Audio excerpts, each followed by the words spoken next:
most everyone we need at this moment. So I would like to call to order the Manchester Select Board meeting of Tuesday, July 5th, 6:30 p.m. It's a virtual meeting. We are being recorded via Zoom. And Debbie, do you record?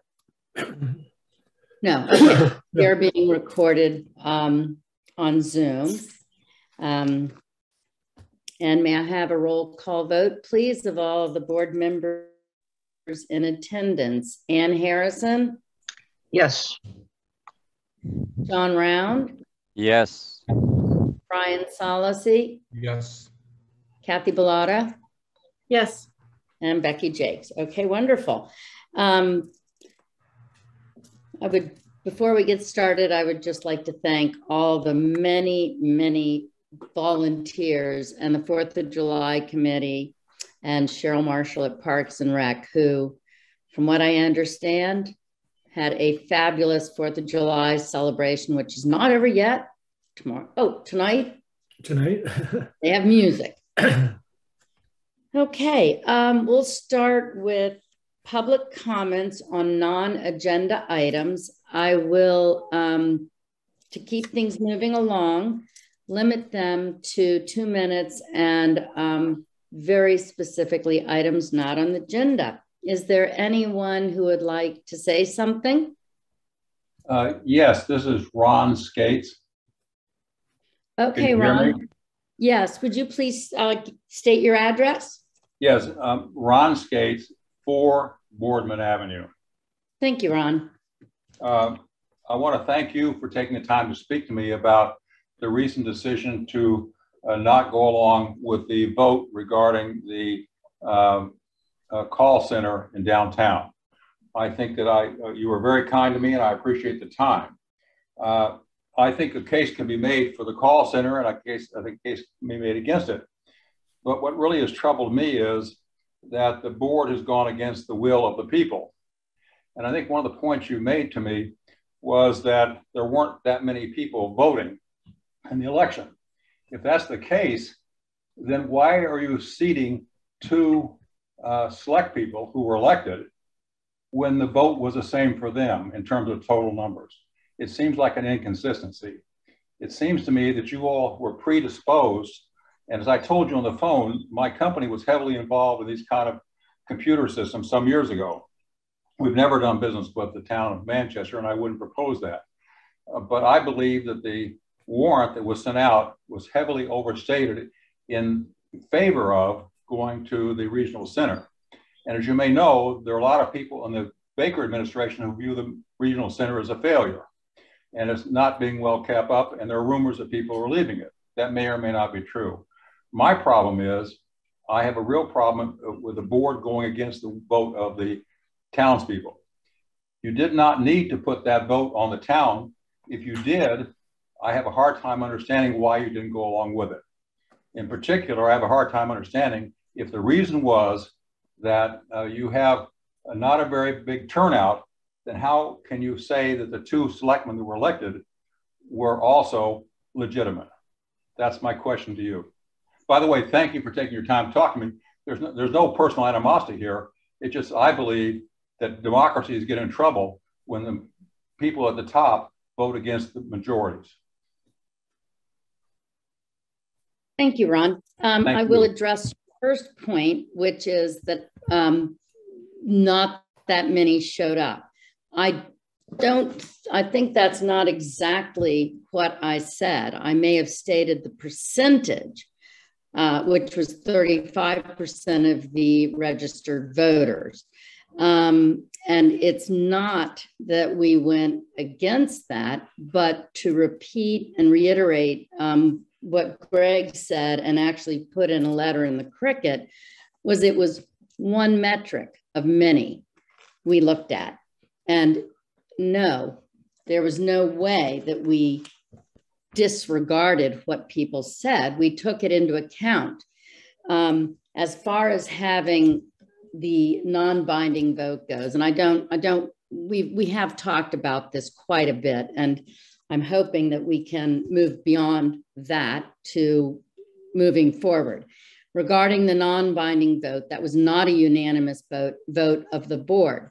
My concern at that time was that what would we do with the non-binding vote when the onus rests with the select board? And additionally, the information that we've been poring over and deep diving into over many years, it's, as you know, having led a company, you get the information, you go back for more, you go back for more, and you go back for more. And also, as I stated, would you follow your board, or would you follow what all your, or a portion of your shareholders said? Not that I'm trying to equate us with a corporation, but there is a bit of a comparison there. Then overstating the facts on the warrant, I would disagree with that respectfully. And I would say that the numbers were actually understated, if anything. And then rumors of the towns leaving, rumors. And if anything, there are other towns looking to join. So on that note, I am going to go on. If you want to say something else, Ron, I'm going to go to other people, but we do need to move the meeting along, provided everybody is comfortable with having their concerns addressed. Thank you. I appreciate letting me speak.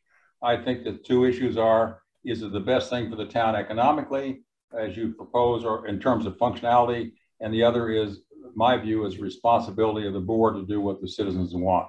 But I'll defer, and I thank you very much for your time. Okay, Ron, thank you.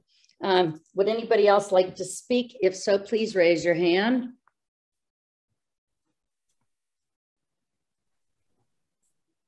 Okay, no one else. Well, we will go along to the chairman's report, and thank you again, Ron. Thank you for the time. I appreciate the courtesy, and I appreciate the time you spent with me. It was time out of your personal time, and it was very nice of you to do that. Thank you. Well, and thank you for taking the time to, be involved and concerned. That's the way it should be. So thank you.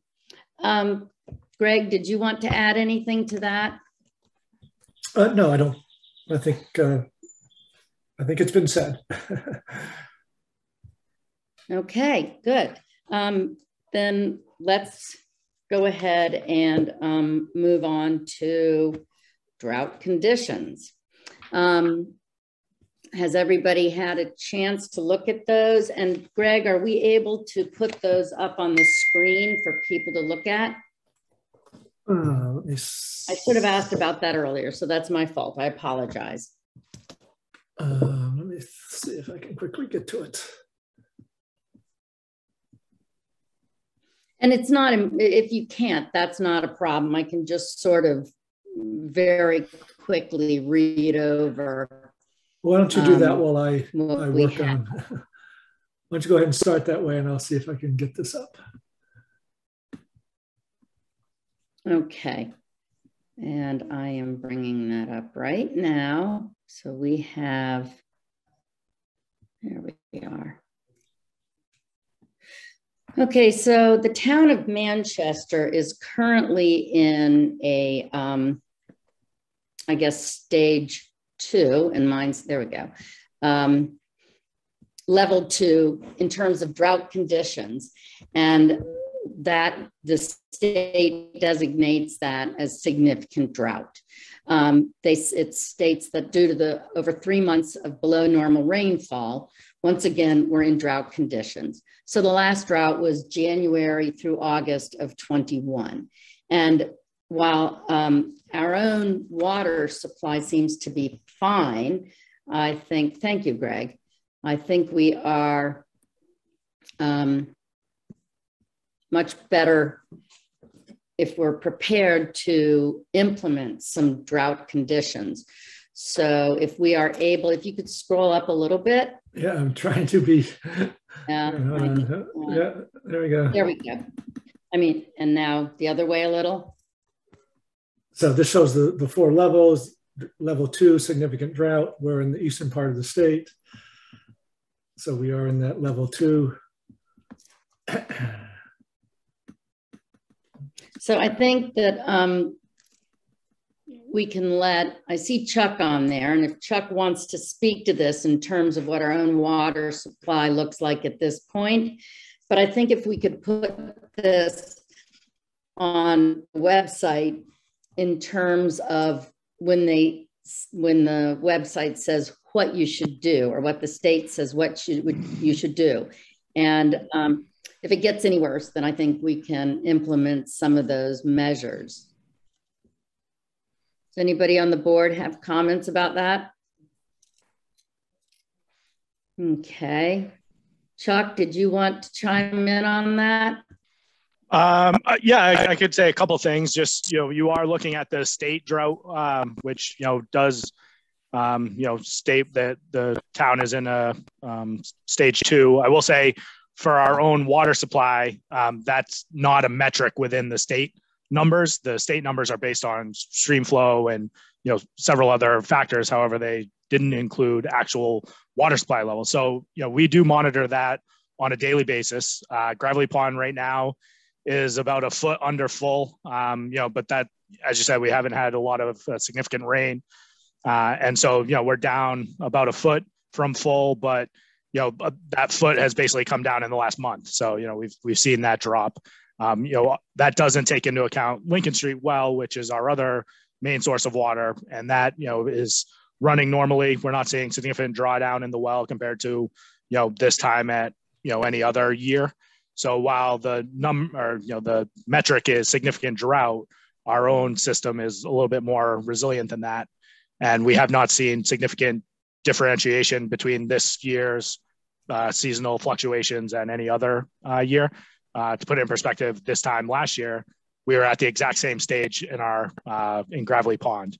And, you might remember that last July, we had about a foot of rain. So we never really touched the drought metrics last year. So that could change this year. If we go another 3 months without significant rain, we would definitely be implementing some more stringent things. But at this point, our own supply is not in that state, I would say. But certainly, the more information we can get out to the public about reducing in times of drought is, time well spent. Okay, excellent. Thank you, Chuck. Any comment from the board? Yes, Becky, can Greg, I say something? Yes, John. Yeah, I think we ought to tell folks kind of where we are with regard to this level 2 situation, and at least alert them that they should be a little more responsible. I think everybody knows we just have not had very much rain. And I think that we need to react to that, even though the water levels are pretty good, and Chuck feels they're probably mirroring what the situation was last year. I think there ought to be some sort of an article in the Cricket or an announcement that people should be cognizant and conserve where they can. We just don't know how August is going to play out, or July. Right. Okay. Maybe what we could do is have do something on the Cricket, the website, and maybe the website or even in the Tide could have a live link to the states, either to the state, this website, or just this information that we're looking at right now. Anne? I don't have a problem with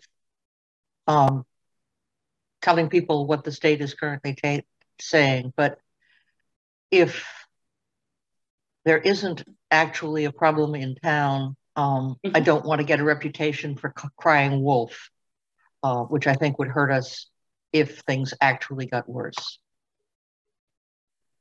That's it. Thank you. Anybody, any other board member? Kathy? Yeah, I believe that we should just tell people where we're at. I think they can handle the information based on the state metrics. We're in a significant drought, but our current water supply is good. I mean, I think giving them accurate information is never a bad thing. Yep, perfect.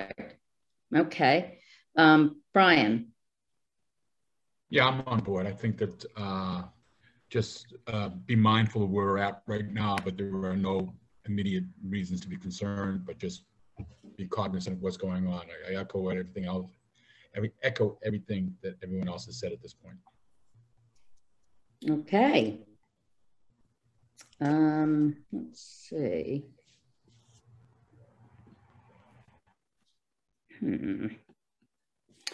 All right. Anyone? Oh, Steve. All right. Are you speaking from Concom or as a citizen? Let me speak as a citizen. This is Steve Gang at 12 Ashland Avenue. Thank you, Madam Chair. Very quick point, maybe more of a question, which is that Manchester is already pretty notable for a very high ratio of summer water usage overall to winter usage compared to virtually any other community in Massachusetts. We tend to be close to the top, if not there. So the question is, and maybe it's for Chuck or others, do we expect a feedback loop here? In other words, when everyone's garden and lawn is experiencing drought, will we experience significantly more drinking water usage for irrigation? Thank you.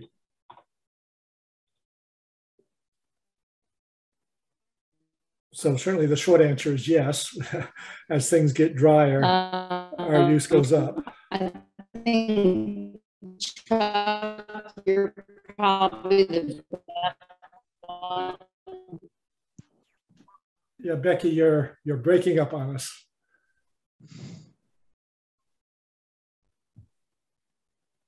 Well, and if it Chuck's on, you all are on top of that.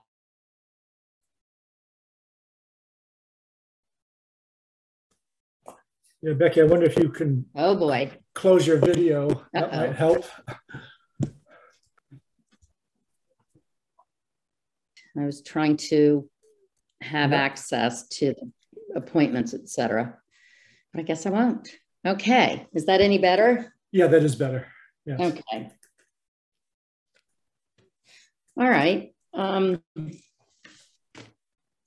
So recommendations. I think that what I'm hearing from the board is that, and everyone has spoken. Let me see if anybody else has a hand up. Okay, I don't see any other hands up. It seems consensus is that it doesn't hurt to put what the state is experiencing and saying of our region, but also be sure it's very clear that our region is, I mean, we in Manchester are doing okay at the moment, but we will continue to keep an eye on this. And if need be, then we can implement a variety of recommended measures. Does that make sense? Yes. Okay. Annual reappointments. And we can now lose that screen if you'd like, Greg. Yep.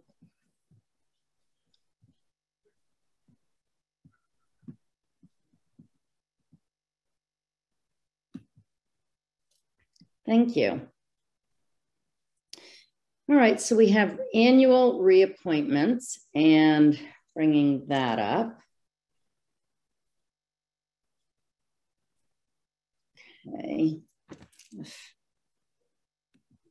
Sorry, it's never easy trying to operate from far away without the usual items. Okay, I believe we have one one-year appointment at this time. I move that we reappoint Gordon Brewster to the Downtown Improvement Project Committee. Excellent. Second?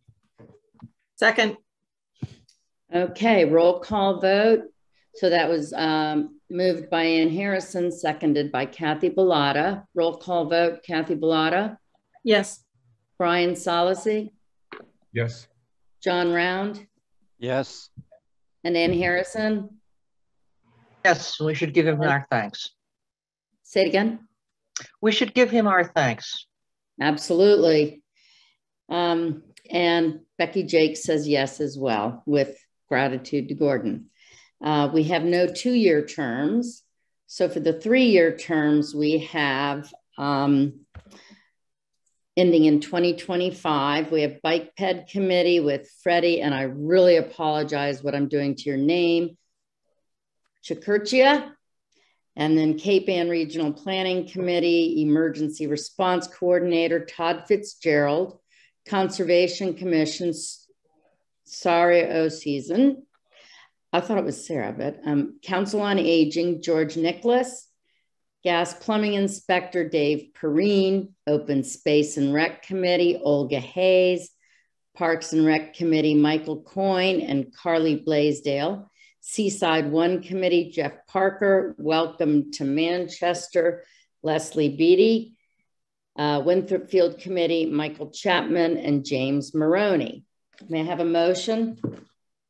Motion to move that whole slate of, how many was it, 2-year terms? 3 years. Yeah, 3-year terms, yes.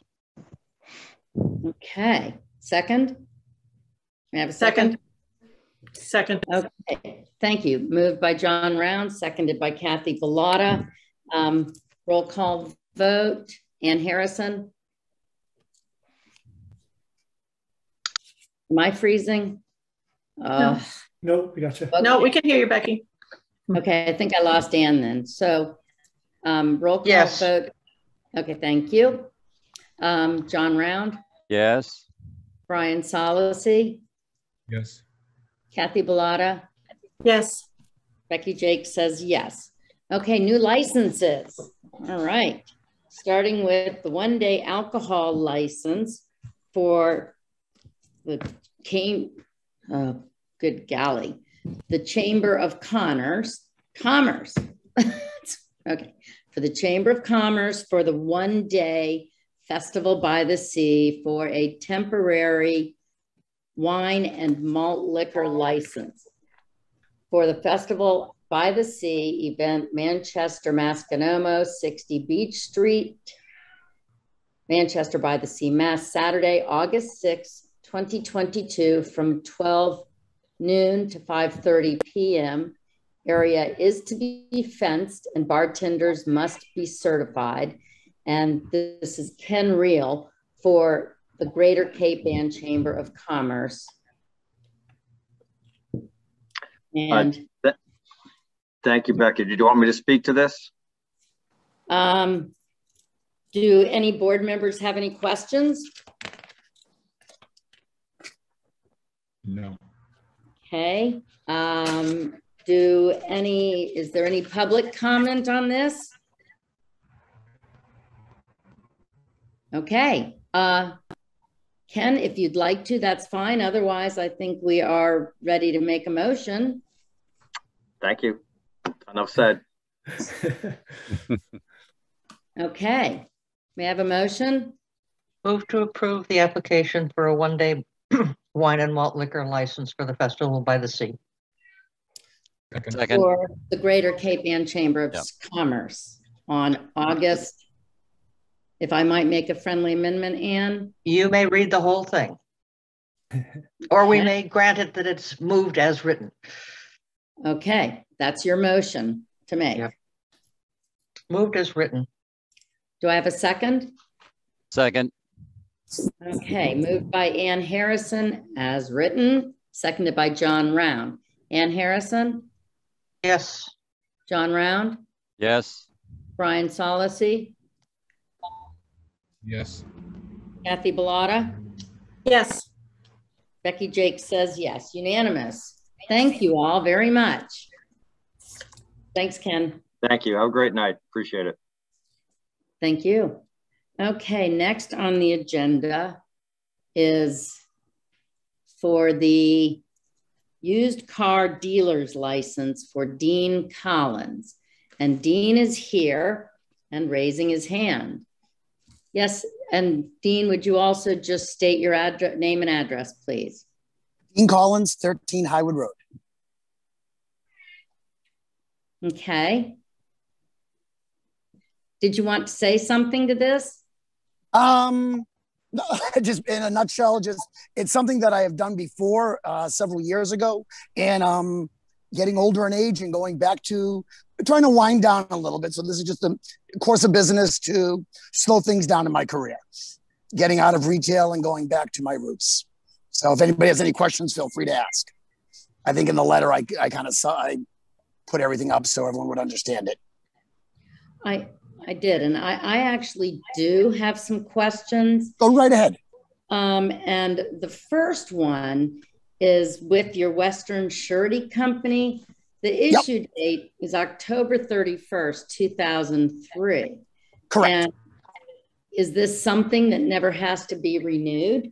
Oh, no, it gets renewed every 3 years. And if it ever is if it's ever terminated, the town gets notified instantly.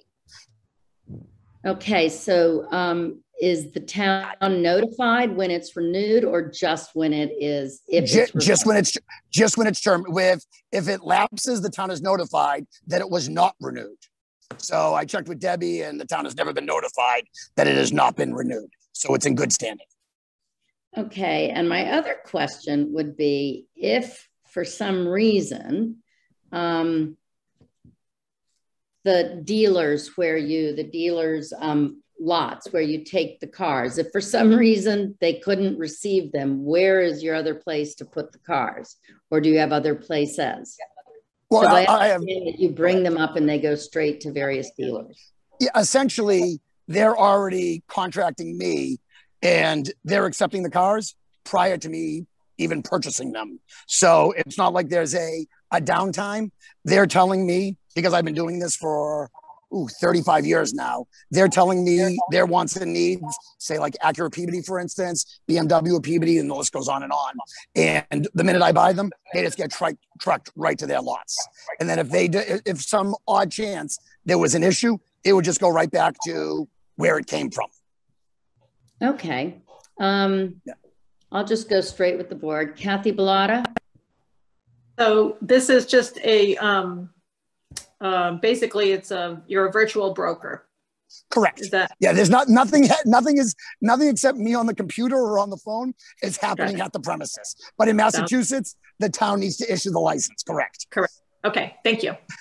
To wrap it in a nutshell, I don't want to deal with people. I just want to deal with the people I've been doing business with. Yes. Okay. Brian Solacey. No, I'm satisfied as long as there is no situation where a car or cars will be parked in his driveway. Correct. Like Brian? That's not going to happen, then I'm good with that. Okay, Dean, I'm just going to jump in right now because just the way the meetings work to keep them organized. Typically, comment goes to the chair. In this case, I'm fine with this, but just wait until everyone is done, please. Mm-hmm. Okay. John Round. Yeah, I just have a question. You might ask Dean. So when was the last time he applied for this license? So I don't recall this license having necessarily come up in the past, but a lot of licenses come by us. Mm-hmm. And my understanding is you did this way back, maybe the first of 2003 or so, and now you haven't done it for a while, and now you're back in here. And this license is good for just until the end of this year. Are we going to be seeing you again in 6 months? Go ahead, Dean. Yeah, no, yes, it's a license that gets renewed every year, correct. Okay. I'm just, Becky, do you recall? No, I've never seen this. Okay. Greg, you? So it's been a number of years. Perhaps Dean could answer that, but I don't recall in recent history. I just don't call reviewing a used car dealer's license for you. And if this is a yearly thing and you've been doing it, well, I mean, you didn't do it last year maybe or the year before. I don't know. Oh, no. No, I haven't done it in probably eight years now. I did it from 03 to, I want to say, maybe 13 or 14-ish, maybe. I did it for about 10 years. And then relocated. And then I'm just like I said, I'm trying to wind down now and going back to slowing things down. Okay, thank you. Well, those dates predate probably everybody here. Right. So, all right. So we're seeing this, and we'll be seeing you again, I guess. Correct. Okay. Ann Harrison.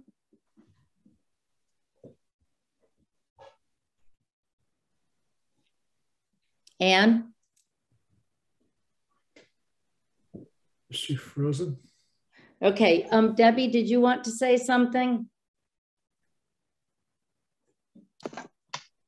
No, I was just going to say that I saw the license from 2003, so we had it in the past. Okay, great. Let's see, did we lose Ann? There she is. Ann, did you have any comments? No, I think everything I was curious about has been answered. I see no objection. Okay, then may I have a motion? And I would like to stipulate that in the motion, it state that no cars may be kept from cars from the business may be kept on the property at any time. Okay, Becky, I'll make a motion to approve a used car dealer's license for Dean Collins, and certainly with the stipulation that no vehicles for sale will be physically located here in town, or at 13 Highwood Road anyway. Is there a second? Second. Okay. Moved by John Round, seconded Brian Solacey. Roll call vote. Can I make a comment on the John's motion has two alternatives. One is in town and the other is at 13 Highwood Road. And I would prefer to vote on one or the other of those, preferably no cars be physically located in the town of Manchester by the Sea. Can you accept that as an amendment, John? I can accept that, but I would is that okay with Mr. Collins? Oh, absolutely. Like I said, okay. All right. My previous license said no vehicles stored or displayed on the premises. Obviously, except for if I happen to car, I'll be driving a car myself, of course, to get back and forth to get in and around. But yeah, I'm fine because I'm not planning on purchasing any property to store vehicles in Manchester. Wonderful. Right. So, John, so I will modify it. It'll be broadened to be the town of Manchester by the Sea. Okay, so you accept the friendly amendment. Brian, do you second that? I do. Okay, roll call vote. Ann Harrison? Yes. John Round? Yes. Brian Solacey? Yes. Kathy Bellata? Yes. Becky Jake says yes. Okay, thank you, Mr. Collins. Thank you. Have a good night. We have, thank you. Taxi cab livery license for Richard Philpott. And thank you for the submittal, Mr. Philpott. I do have a few questions. Is there any type of insurance necessary for this? If so, yeah. I didn't see anything. Yes, there is. I do have insurance. I didn't submit, it didn't ask me to submit my insurance, but I can get the town a certificate of insurance if you need one. I'm personally not sure of that. Debbie, do you know anything about that?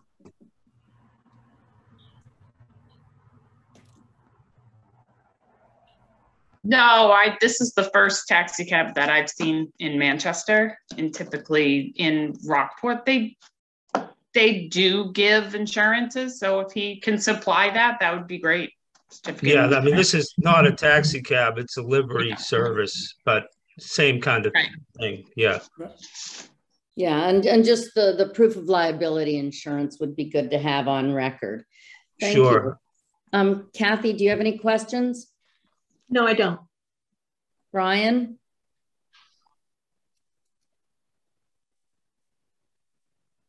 No, I'm good. John Round? I'm fine, Becky. Ann Harrison? And we approve it subject to the applicant providing certificate of insurance? Liability insurance. If liability. I don't see why not. No, you can, that's fine. Okay. Did you make the motion? I move to approve the application for a taxi cab private livery license from Richard F. Philpott, subject to his providing the town with a certificate of liability insurance. Friendly amendment, if I may. For the business By the Sea Transportation LLC. That's fine. Okay, is there a second? Second. Okay, roll call vote. Actually, motion made by Ann Harrison, seconded by John Round. Roll call vote. Ann Harrison? Yes. John Round? Yes. Brian Solacey? Yes. Kathy Bellata? Yes. Becky Jake says yes too. Thank you very much, Mr. Philpott.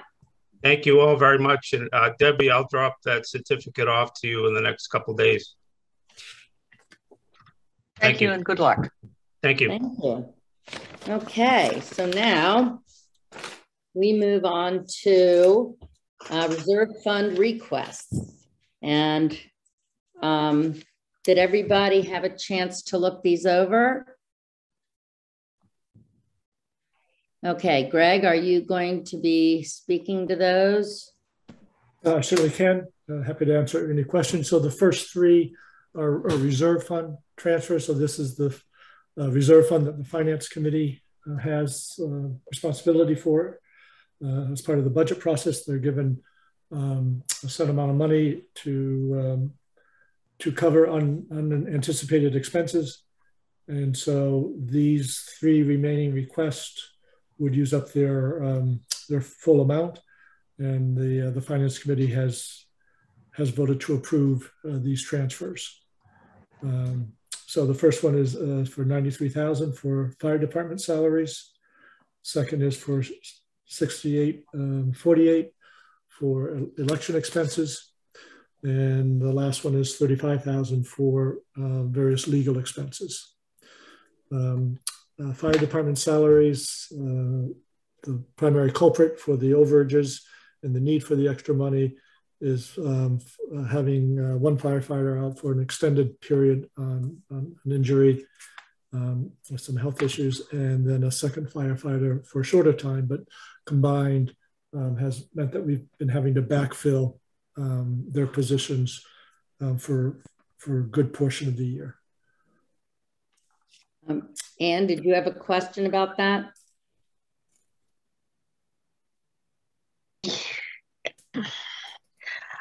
My question is in the boilerplate.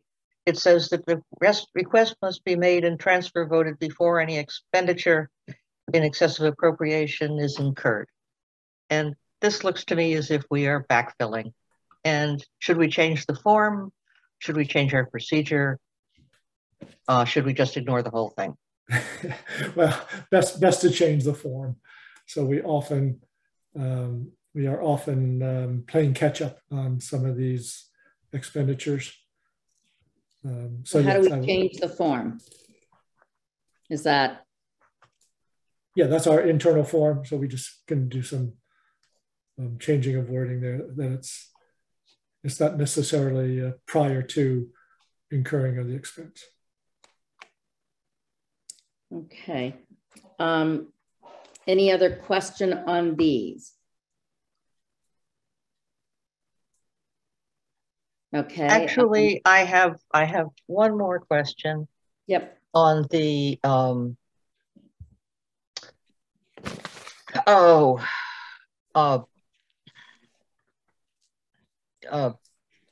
40B, the legal. The account is currently at negative 36,000 and change, and you're requesting 35,000, which still leaves the account negative. Is that because of the limits of the available funds? Oh, so there are additional legal funds in the interdepartmental transfers. So you see an additional 8,300 being requested in number 2 in the interdepartmental transfers. Okay, thank you. Okay, if there's no other comment on those. Move to approve the transfers from reserve fund for fire salaries, election and professional services, and legal and professional services as written. Second. Okay, thank you. Moved by Ann Harrison, seconded by Kathy Bellata. Roll call vote. Ann Harrison? Yes. Kathy Bellata? Yes. Brian Solacey? Yes. John Round? Yes. Becky Jakes says yes. Okay, now we move to the interdepartmental transfers.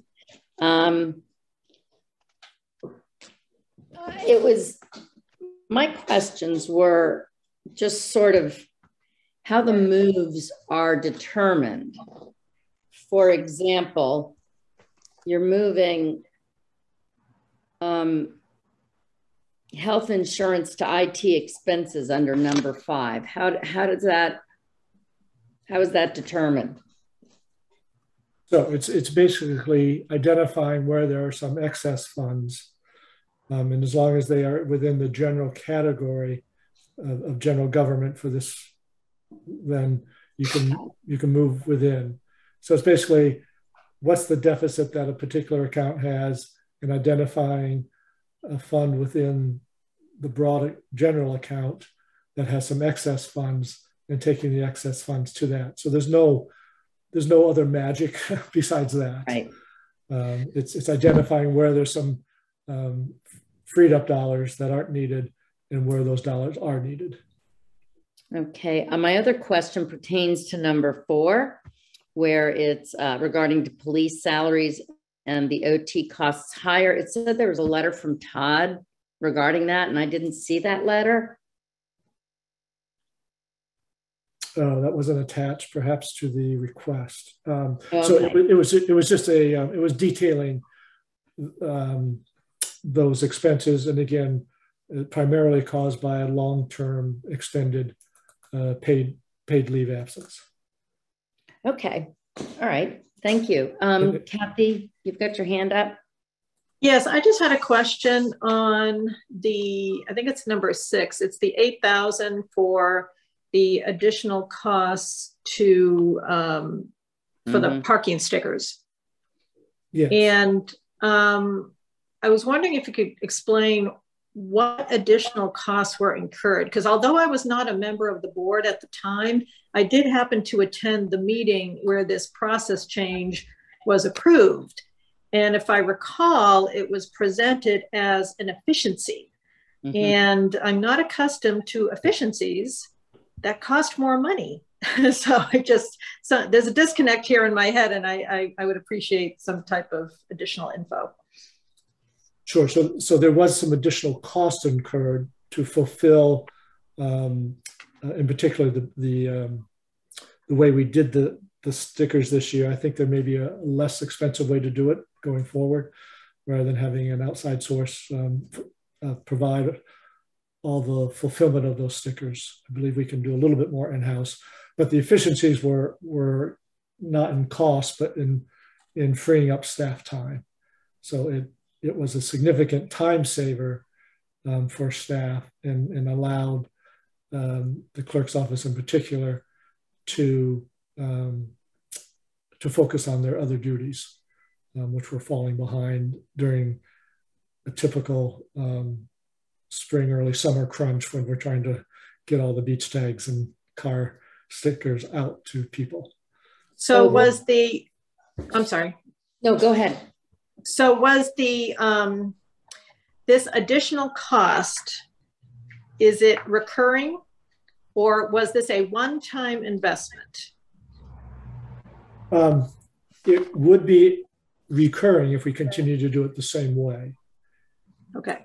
So I guess what I would just suggest, and I'm not objecting to the transfer, but I would suggest that when we start our new conversations around the next budget season, we confirm our definitions of what constitutes an efficiency. Sure. Because if the total cost of a service is going up, while we may be saving somebody some time, you know, I would not brand this as an efficiency. I would brand it as a, you know, perhaps an investment in a faster service or something. But efficiencies usually mean you're going to do the more work, you're going to absorb more work with the same resources or less, or you might realize an actual cost savings, et cetera.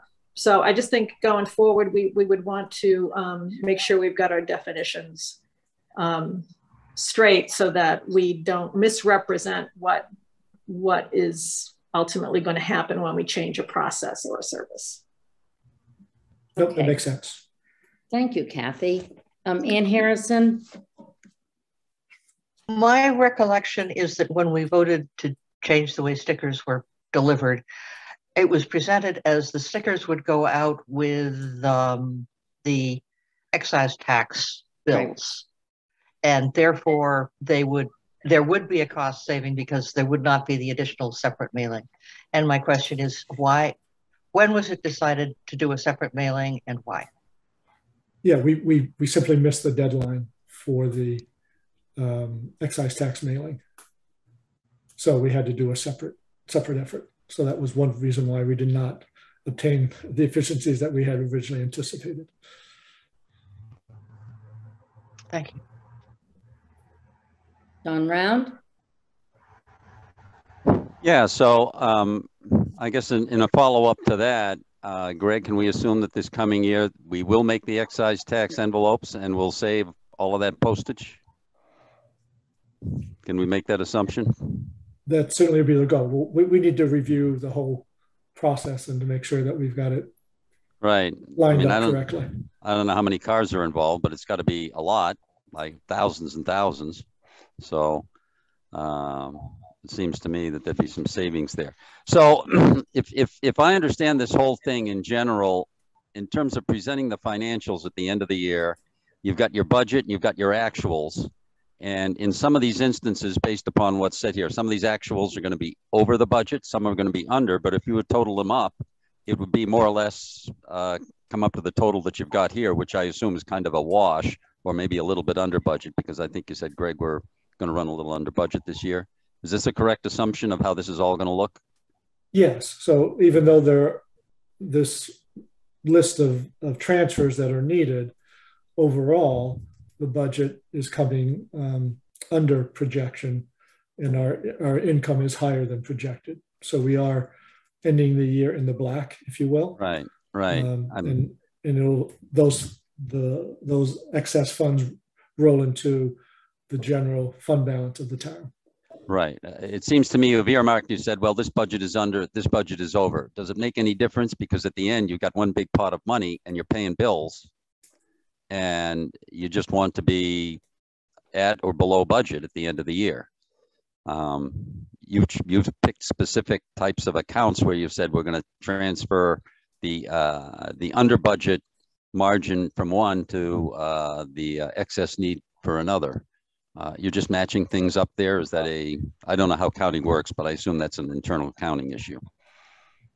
Right. And like I say, there's no real magic to picking health insurance for covering X, Y, and Z. It just, there's money there. There's money there. And then we are tapping it to pay for, a handful of expenditures that went over that particular line. So we're okay.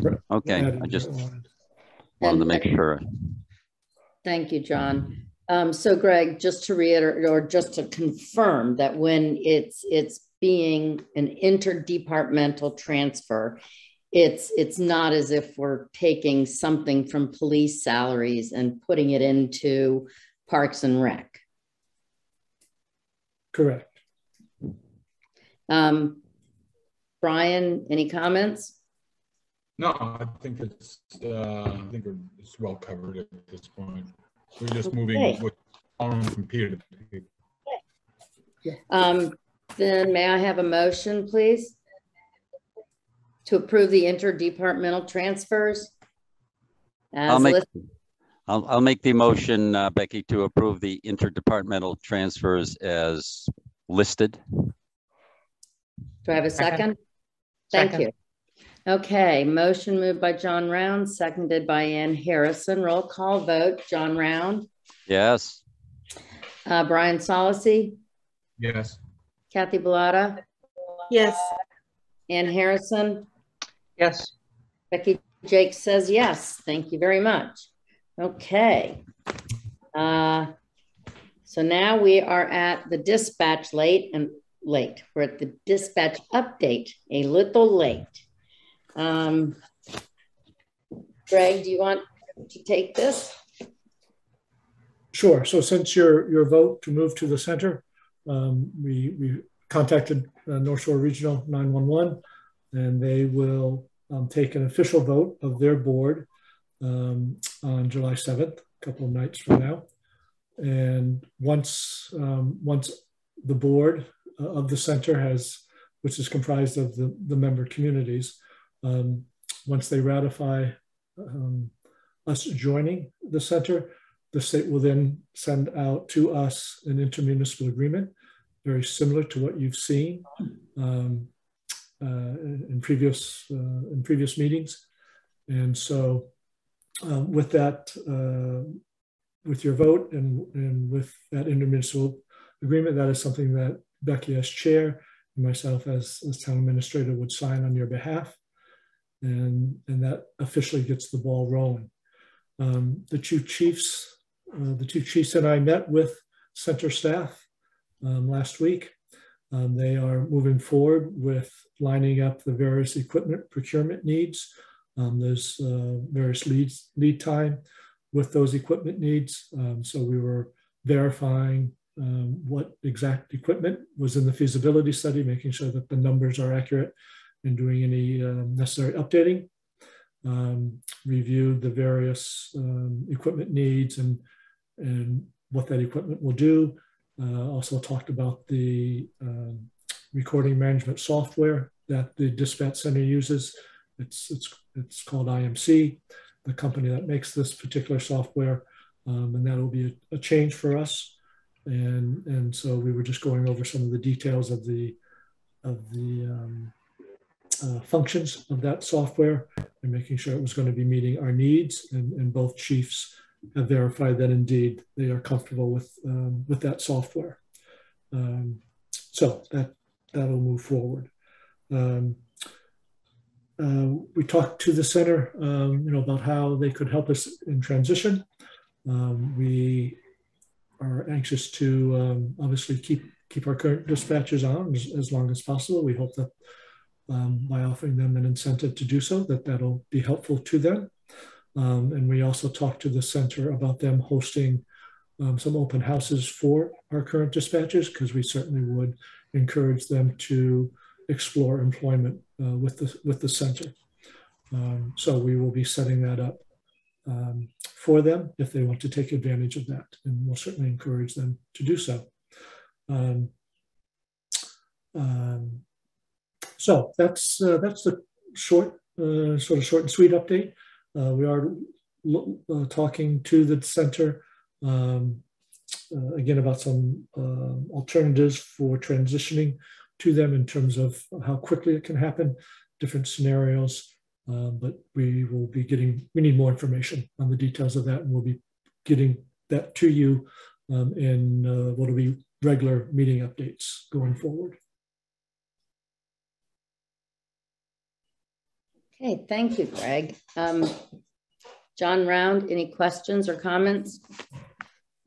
Maybe just a question, Greg, a little more clarification. I know that you met with the dispatchers and you're going to see how things evolve. Is there a plan B at this point, or are we just going to see how things evolve and plan B will come up at a later date?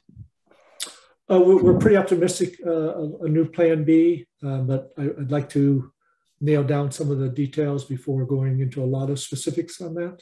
Sure.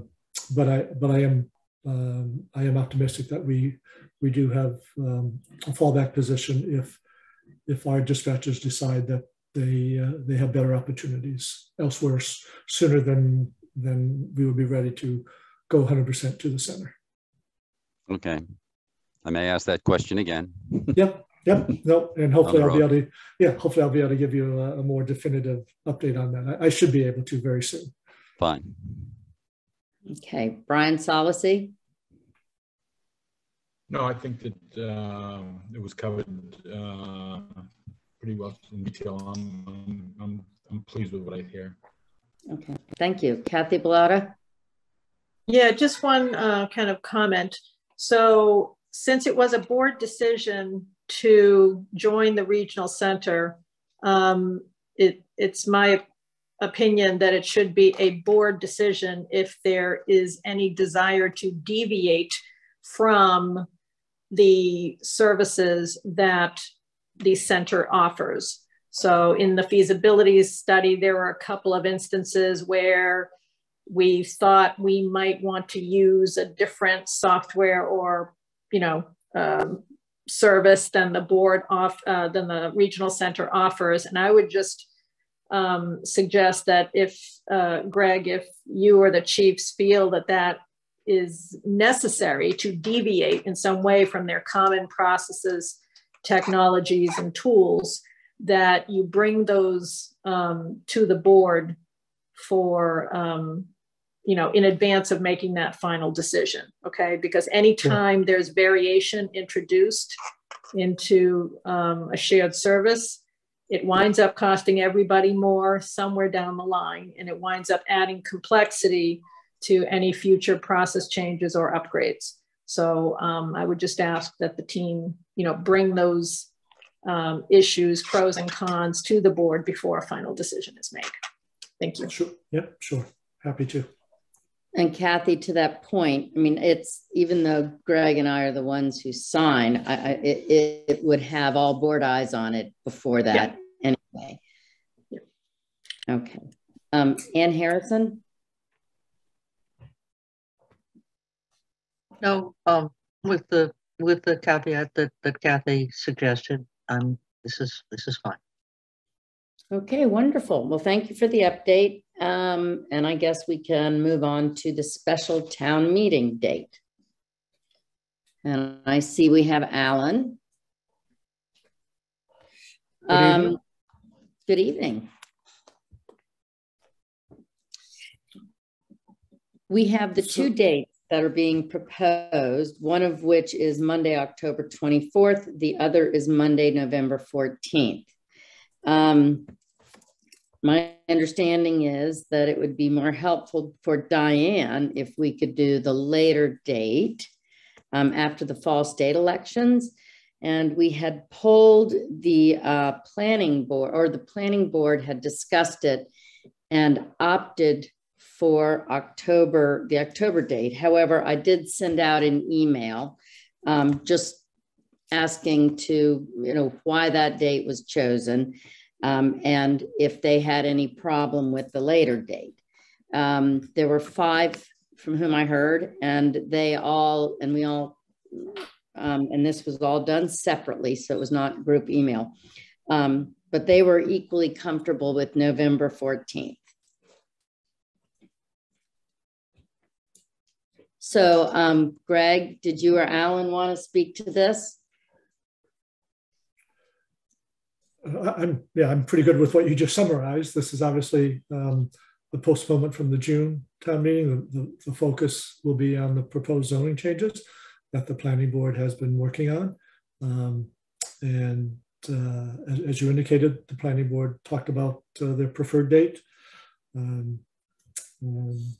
As you say, I think they're comfortable with either one. They had a slight preference for the 24th, having some discussion, I think, about Veterans Day being November 11th, the Friday before, and whether or not people would be traveling. But Monday the 14th is a regular school day. It's sort of a regular day all around. I don't think we lose a large population to travel over the Veterans Day and the weekend. So personally, I'm comfortable with either one. So I don't know if Alan would like to speak to it. Personally, I can do either one. I think I may have a rare disagreement with Greg in that I think with the 11th being Veterans Day and a long weekend, potentially people will be traveling and may not be able to be there on Monday because they have long weekend plans. So I think I would suggest that the 24th might be preferable just in terms of attendance. Okay, comments from the board. Let's start with Kathy Bellata. I honestly have no preference as to the dates. Okay, thank you. Ann Harrison? I'm having trouble with my connection and I missed most of what Alan said. I go with whatever Alan says. Thank you, Ann. Earlier date. I suggested December 25th, so I'm glad you. Alan likes the October 24th as opposed to November 14th. I think we may lose some people because of the long weekend following Veterans Day. Okay, Brian Solacey. Although I don't have a problem either one around for both, I'm going to respect the clerk's request. And if I had to have a preference, I would go the November date. Okay, thank you. John Round. I'm comfortable with either date, and I realize it's a long weekend on November 11th, but this is an evening meeting, and if people are coming back on Monday, let's hope they get home on time and the airlines aren't running behind. But I'm good with either one. Okay, and I think that in terms of both planning board and the town clerk, as much as I typically would like to defer to Alan and his expertise and experience, I think I would opt for November 14th, which gives the planning board even a little bit more time. I know they've been really hard at it, but a little bit more time for more information might be helpful. So with that said, do I have a motion for a date?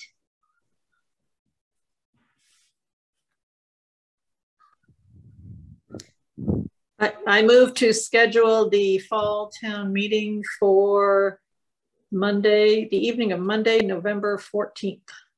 2022. 2022. Is there a second? Second. Okay, roll call vote. It was moved by Kathy Bellata, seconded by Brian Solacey. Roll call vote. John Round? Yes. Brian Solacey? Yes. Kathy Bellata?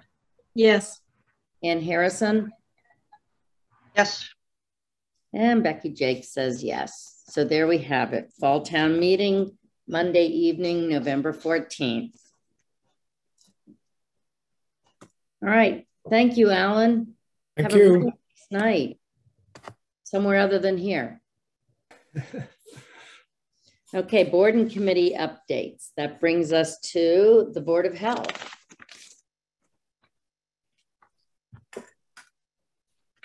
Hi, Becky. Hello, Paula. How are you today? Great, thank you. I'll introduce myself. There's a couple of new select board members that I have not had the pleasure of meeting. My name is Paula Polo-Filius. I'm the co-chair of the Board of Health. And Peter Colarusso, who's also in the meeting, is here to help me present this opportunity to you. We are about to endeavor into hiring a full-time health agent. The Board of Health has not had a health agent for quite some years.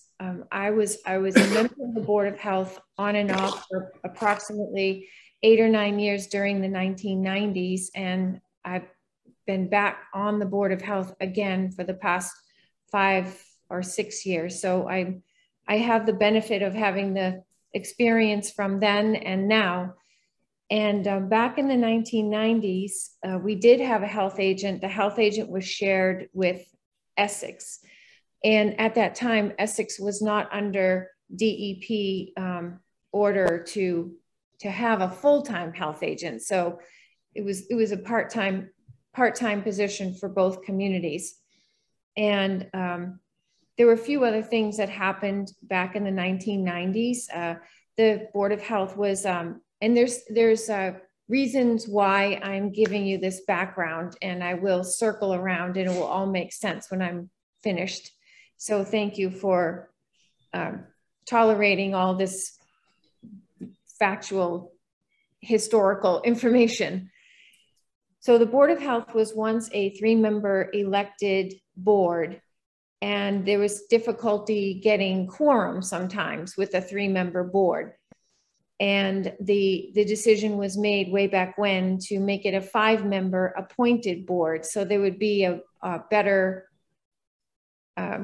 ratio, I guess, of meeting members being able to attend and having a quorum and getting the work of the Board of Health completed.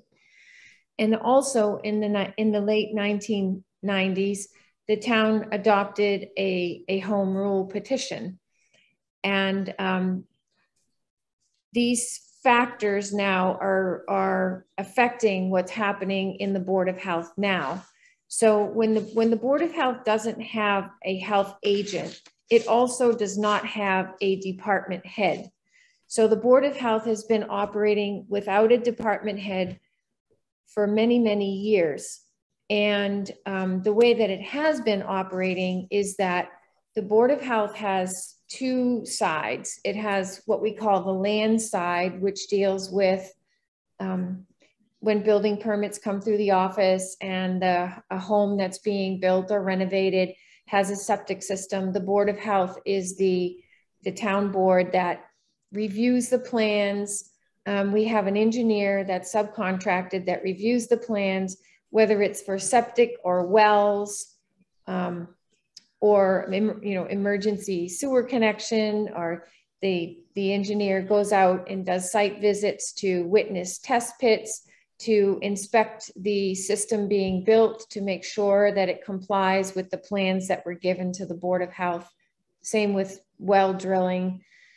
And then we also have the public health side of the Board of Health. So we do the inspections for the restaurants, we inspect the pools, we inspect summer camps. Of course, COVID has been a big piece of what the Board of Health has been working with for the past couple of years. And that is also another person, a different person that's subcontracted. And about 5 or 6 years ago, the fact that we didn't have a department head became a bigger issue for the board. And what we've been trying to do is work towards getting a department head and hiring a full-time health agent. So the Finance Committee did approve the funds for us to hire a full-time health agent. And now that we have to advertise for that health agent, what we're struggling with is who the health agent reports to, because state law, and while we were doing our research to learn about the Board of Health and the powers that the Board of Health has and the way that most boards of health operate, an executive director and senior attorney for the Massachusetts Association of Health Boards had told us that our Board of Health has the state law that gives us the power to hire staff, manage staff, fire staff if need be. And that is ultimately what we would like to do. But because the town of Manchester by the Sea has a home rule petition, the home rule petition the way that that works is that the town administrator manages the employees. And unless the board is an elected board, they are not supposed to be managing the employees. So because we are no longer an elected board and because the town has a home rule petition, we keep bumping heads with what the state is telling us we have the authority to do and what the town is telling us we have the authority to do. And what we want to do is try to clarify this so that we can properly advertise for a health agent.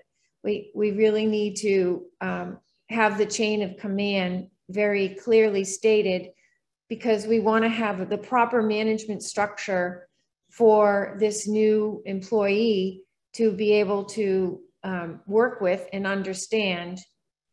And you know, we want to represent the position properly. So aside from either becoming an elected board or getting a special act of legislature to change our home rule petition, the only other thing we can do is develop a memorandum of understanding between the Board of Health and the Select Board to be able to, for the Board of Health to be able to hire and manage the staff of the health agent and whatever, and public health nurse and the admin. So we're coming to you so that we can try to hammer out this memorandum of understanding so that we can get to a place where we can move forward. And Peter, if I've missed anything, or if you think that I have, missed any details or need to reorganize what I've said, please jump in. Well, I believe it's the select board that ended up giving us the money. So we need to give credit where credit's due for the hiring of the health agent. But 3 years ago, I was my first term on the health board. I met with Greg to introduce myself, and he expressed his concern about not having a department head. And we together tried to explore various alternatives. And it just came down to you can't have responsibility without authority.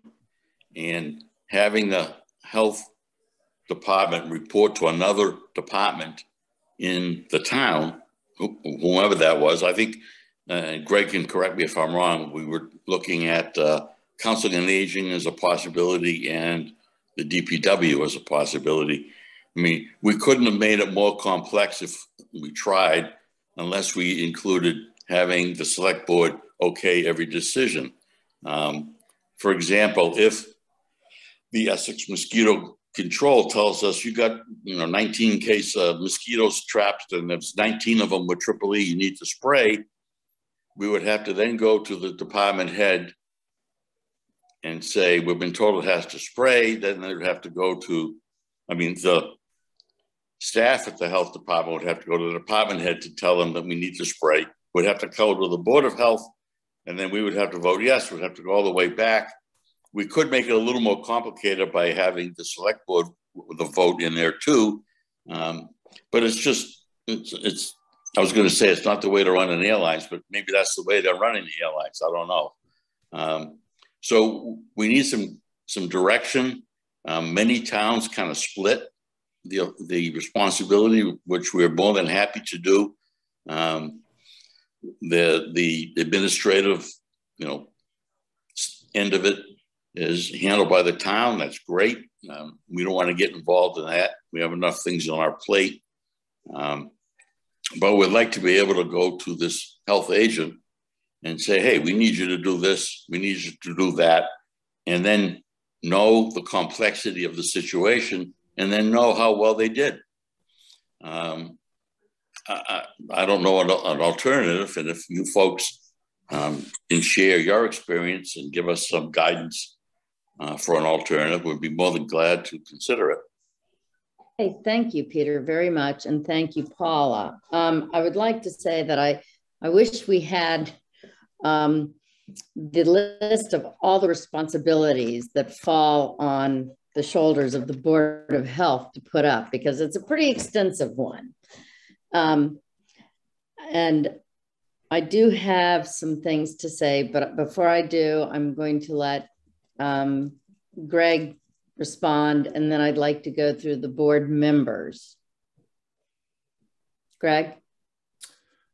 Sure. So yeah, I think both Paula and Peter gave a very good summary of where things are at. And I think working on a memorandum of understanding makes a lot of sense, and to spell out, the various roles and responsibilities, and making sure that there are good lines of communications always flowing back and forth. To me, that's the key. And with that, I think we can be successful. Peter's correct in saying that many towns will have it so that a health agent basically reports to the Board of Health for matters of policy and health directives, and that the town manager or town administrator is responsible for your administrative functions, personnel policy that the health agent would fall under, pay scale, benefits, all of those sort of nitty-gritty administrative details. So I think that division, like I say, it has worked pretty well in other communities, and I think we could put something in place that would be very similar. There's some examples of how it's worded, different job descriptions, and we could certainly borrow from what other communities have already written. So I think it's sort of a two-step process. One is to come to agreement on an MOU, a memorandum of understanding, between the selectmen and the Board of Health. We have a draft that certainly can be fine-tuned. I'm open to suggested edits from anybody for that.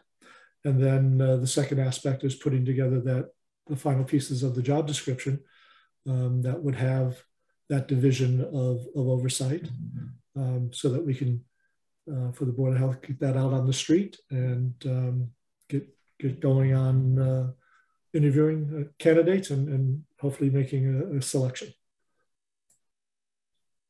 Thank you, Greg. Kathy Bellata. Yes, thanks, Becky. Yeah, so this is actually a very common situation outside of municipal government. It's called dual reporting, or matrix, being part of a matrix organization. So I think, first of all, I want to thank Paula for the wonderful history that was very succinct, and it provided a lot of value to me as a new board member. So thank you for that.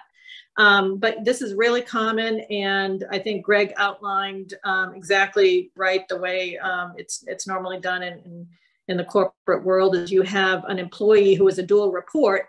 They have a homeroom, an administrative homeroom, where that leader will take care of their personnel, setting the goals, performance reviews, signing off on time cards, etc.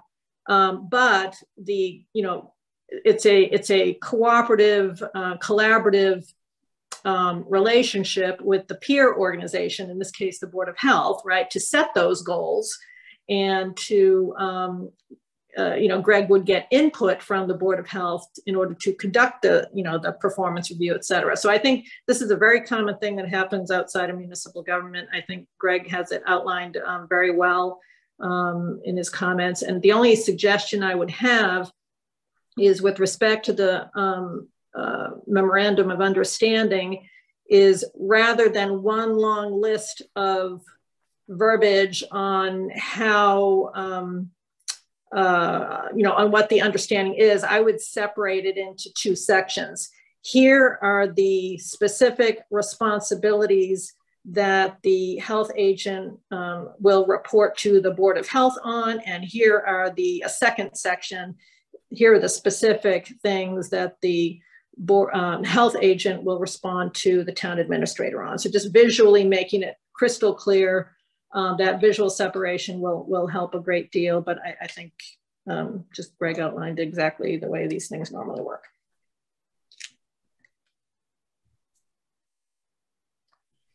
I just have one question about, oh, sorry. Go ahead, Paula.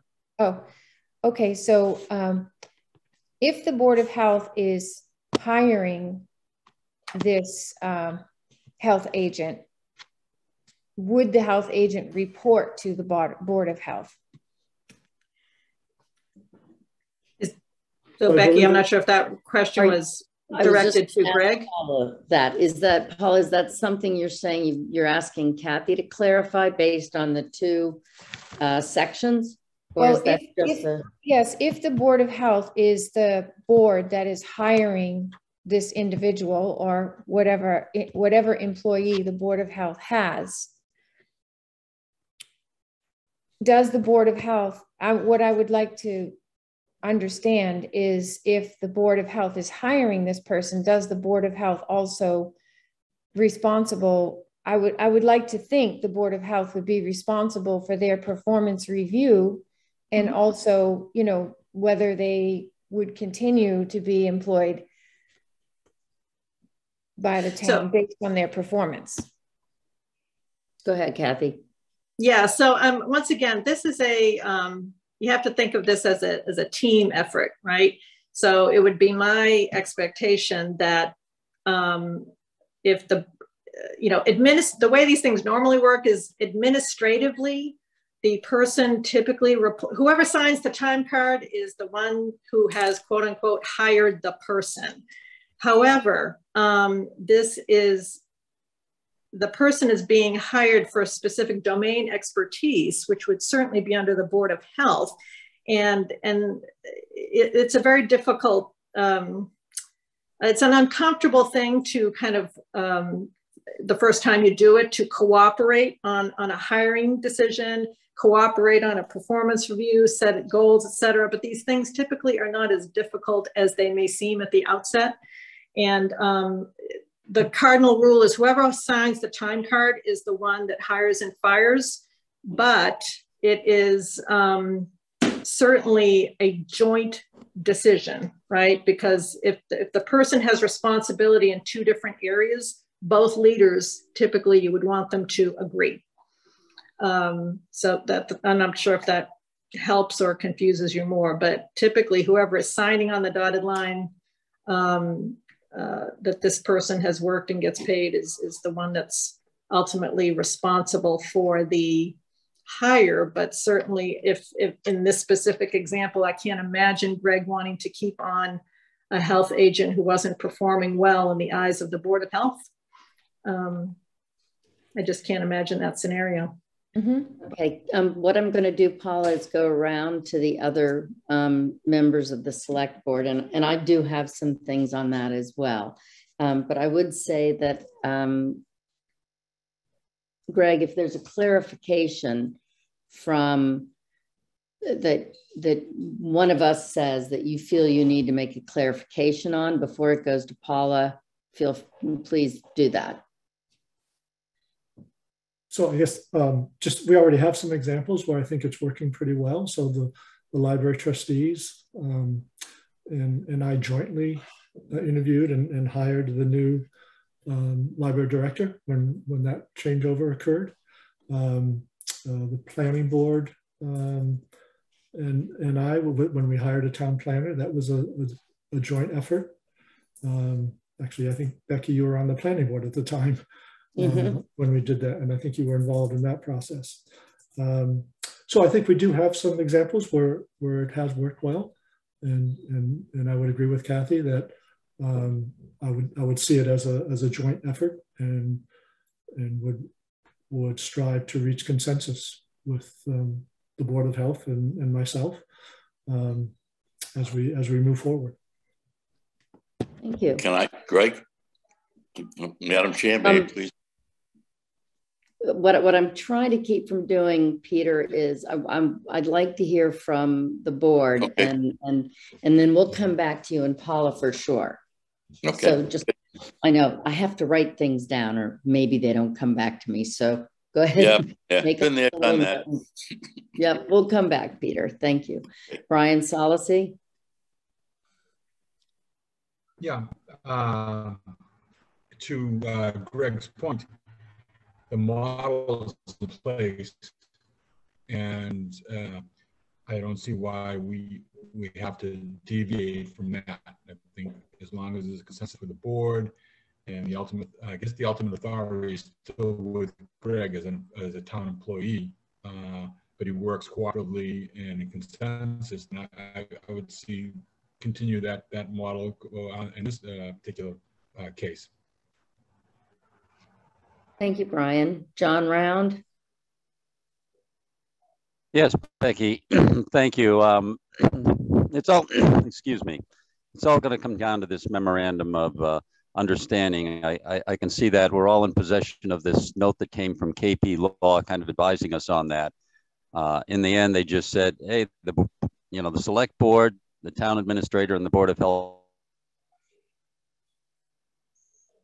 have to get together, who's going to be in charge of what, and where there's going to be collaboration. So long as that's written down, I think things should work out. One thing that's crossing my mind here, and Becky, you had brought this up earlier, we did at one point a few months or so ago get a list of everything the Board of Health does, and it's a very diverse list, and there must be about 100 things on it, really falling into the pots of medical, public health, and kind of construction. They're all very diverse types of things, and I'm not sure when you advertise for this position, a person can't know everything here. And there may have to be some tailoring based upon what they can, what they know and they do not know, because it's such a diverse group of responsibilities. So there may be some tweaking to the memorandum of understanding based upon who winds up in the position. So those are my comments. Thank you, John. Ann Harrison.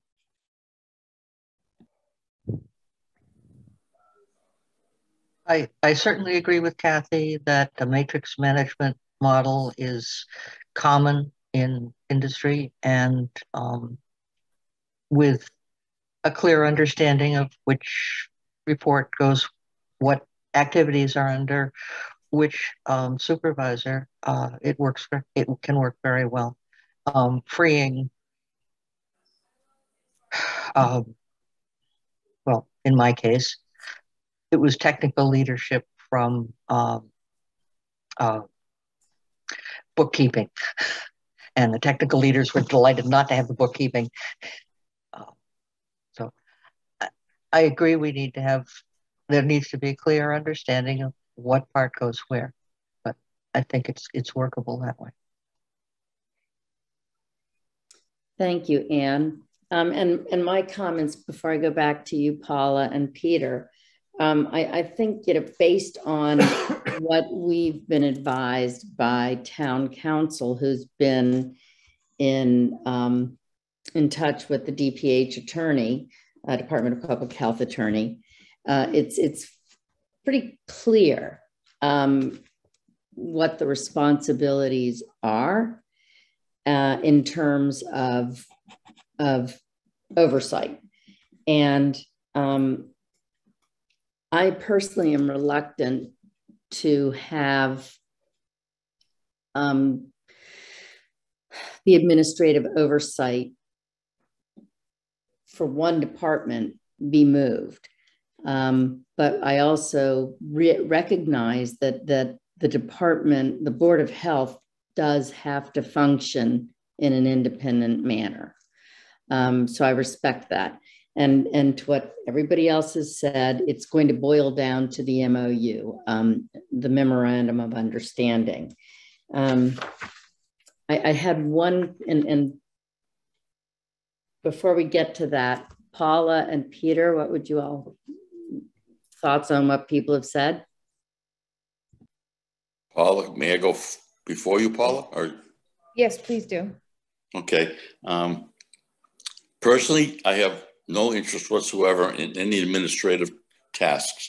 Greg, you can deal with the union. You can deal with a town policy, personal policy book. God bless you. Have at it. All right. That's nice of you, Peter. I thought I was Thanks, Peter. generous. Yes. Very generous. I've been redirecting underperforming companies for longer than many of you young ladies have been alive. So I'm well aware of all of that.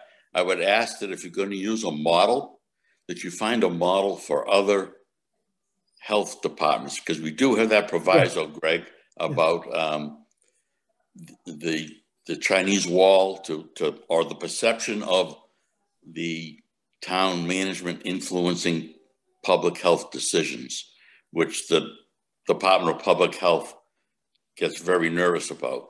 So if we can do something with that, what other towns are doing, that's fine. And I was confused with the term, the day-to-day operations. I don't know what that means. Technically, I'm not saying you would, but hopefully we'll get a document that will outlive all of us, or at least me. Does that mean if on a Monday morning, you could take the whole health department and reassign them to another department? So we would be, captains without a ship, so to speak. So I really need some clarification on what that means. How do we, and we don't have to answer that now, obviously, but. Well, so a quick example perhaps might help. And so, yeah, first of all, I agree that we look at other health departments and their structure and their job descriptions and how they describe the supervision provided. I've got 3 or 4 that I think are good examples, and you probably have your own, so we can take a look at those. But for example, so the board says we want to have COVID clinics, and that's a directive, and then the health agent is responsible for carrying that out. And if the health agent is faltering, and if I see that first, I would say, wait a minute here, we need to make sure we're doing this correctly, and contact the Board of Health and saying, I think we've got some challenges here we need to work through. Or conversely, you ask the health agent to put those COVID clinics in place, and he or she is doing a wonderful job, and I haven't been told that, you're going to let me know that, Greg, this is really working well, and the health agent is doing a really good job here, that you need to be aware of it. So I mean, that's Greg. I'm sure you get many phone calls all day long, giving you the opinion of all kinds of stuff that's done. So we'd certainly keep you in the loop, but I'm sure you would hear things good or bad long before we do. Peter, you can rest assured, not only is it many phone calls, it's many emails and walk-ins and whatever for Greg. Yeah, well, I wasn't exactly popular when we asked for masking, so I understand it. Yeah. Paula, did you have anything to add to that? Only that when we boil down the memorandum of understanding, that it's the board members, we meet twice a month, we're in the office weekly, we're very much in tune with what the staff is doing. So we want to be able to continue to guide the staff, and if there's a problem, we want to be able to react to that problem. And we would like to be able to, if we're going to hire the staff, and we would like to be able to review the staff and really be in charge with the staff. And I know it's a cooperative thing, but I think that we're going to know pretty quickly if something's not working out, and we want to be able to react to it quickly also. So are you saying that, are you saying that you don't feel you'd be able to react to that quickly by going to Greg with a concern? I just want the memorandum of understanding to be clear that it's a joint effort. Absolutely. Absolutely. I just was wasn't clear on where you were going with that. Okay. Thank you for that.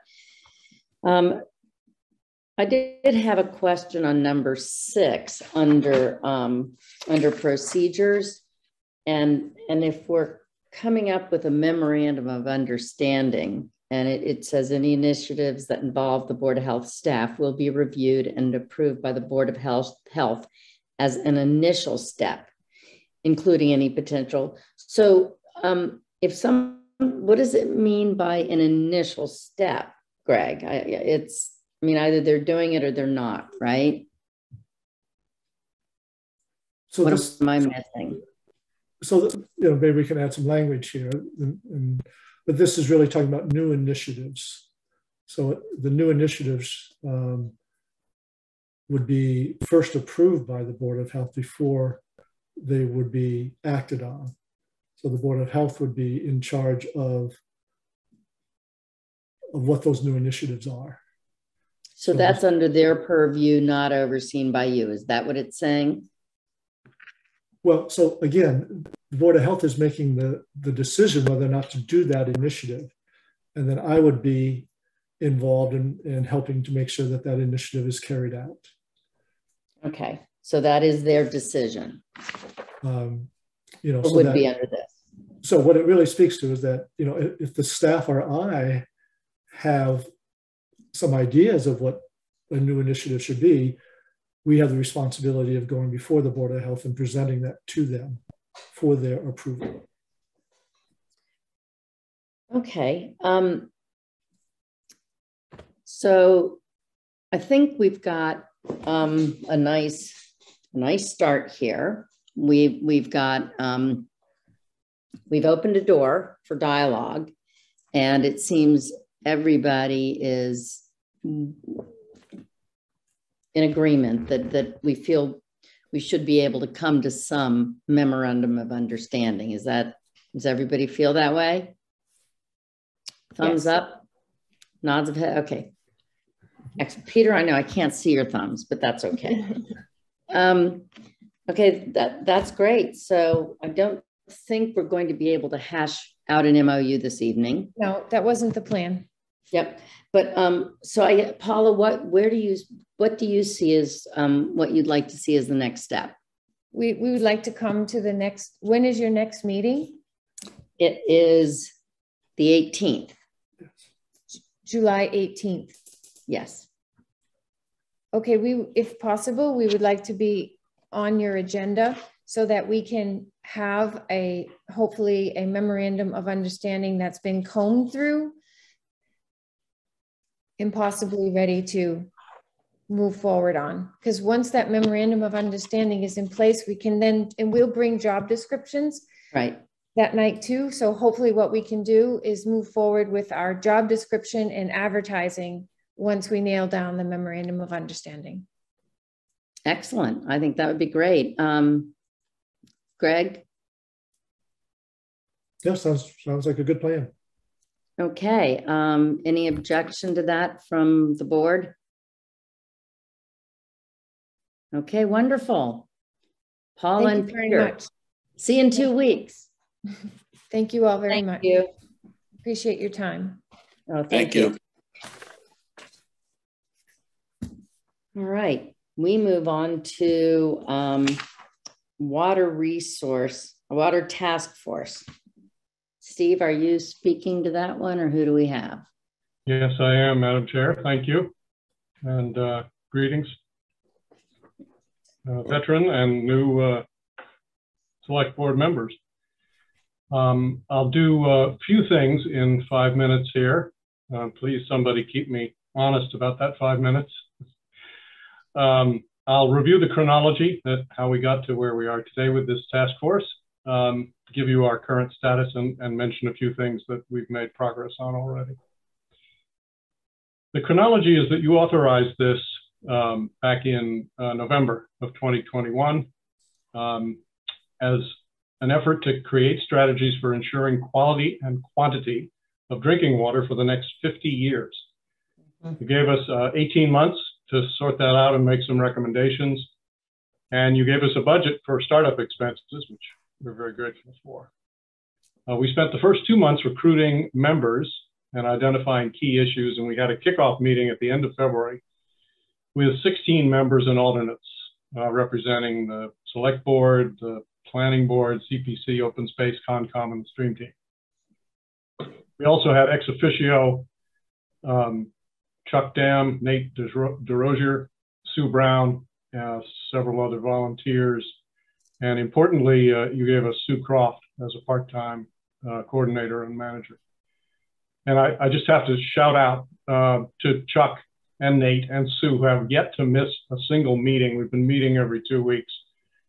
And this is not in their job description, I know, and particularly Chuck and Nate to a secondary degree have been absolutely critical to us getting the knowledge we needed to get the task force moving. So deep thanks to those guys. And hopefully we'll let them have some summer evenings to themselves without us.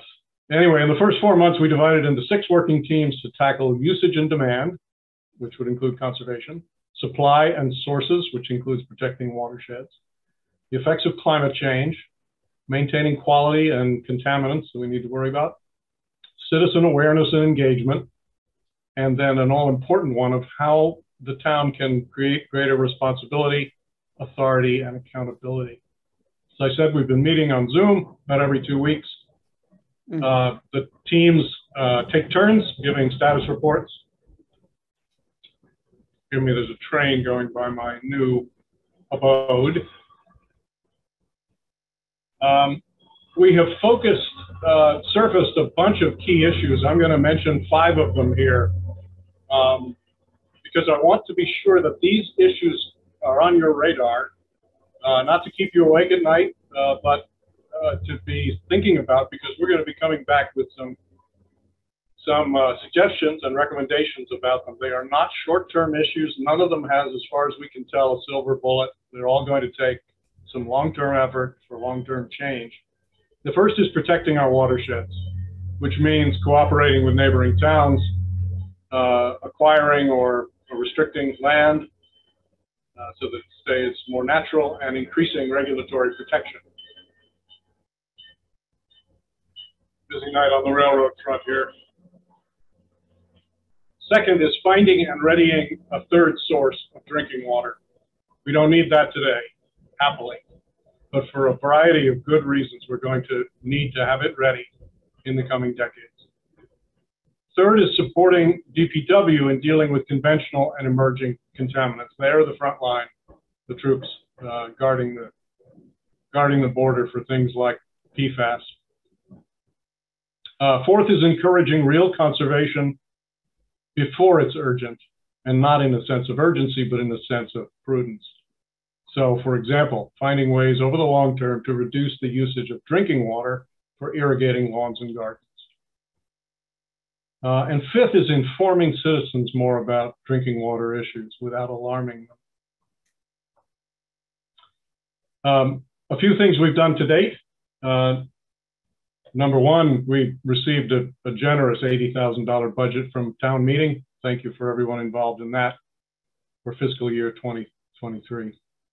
Second, we've engaged Scott Horsley, the hydrologist, essentially to pick up where he left off in 1989 with his study of water resource protection. His initial focus is on the watershed of Gravelly Pond, which is obviously our more important of the 2 sources of drinking water. And it's particularly relevant because of plans to pave Tobacco Road and to consider, maybe approve, some significant residential developments that we believe are directly in the watershed for Gravelly. Third, we helped redraft a proposed new regulation for the Board of Health to enhance public health by stronger protections from runoff, stormwater and septic runoff. This regulation is completed. It's now in front of the Board of Health. It's complicated and fairly long, but the Board of Health has been participating with us through Peter Colarusso as we did this, and we did it at their request. So it's I hope it's a good example of interdepartmental cooperation. Fourth, we've aligned with Hamilton citizens who are concerned about threats to drinking water supplies, those who have private wells, and those who recognize that the watershed is, difficult to divide with lines on maps in the face of those projects I mentioned before. Fifth, we've begun our own bit of forensics work. Turns out we have some very talented people whose experience extends to engineering and water. and chemistry and statistics. So some forensic works on the rising levels of contaminants, particularly the Lincoln Street well, and especially sodium and the PFAS. Sixth, we've collected and begun analyzing 10 years of granular data on drinking water usage by every account, residential and otherwise, by quarter. So we can answer questions about winter versus summer use, distribution of use, and make informed evidence-based kind of suggestions about possible conservation moves. And finally, we've designed but not deployed yet a citizen survey to gauge and hopefully to build some awareness and interest in drinking water in town. I'll stop there, say thank you for all the support you've given us, and particularly the participation of Ann Harrison and John Round, who've been invaluable. And I'll take any questions you have. Wow, thank you, Steve. Could we possibly get some written reports that of what you've listed? Surely, I'd be glad to do that. If it wasn't for presence of 3 or 4 granddaughters the last few days, you'd already have one. Thank you. Yeah. Okay. Let's see. How about comments from the board? We'll start with Ann Harrison.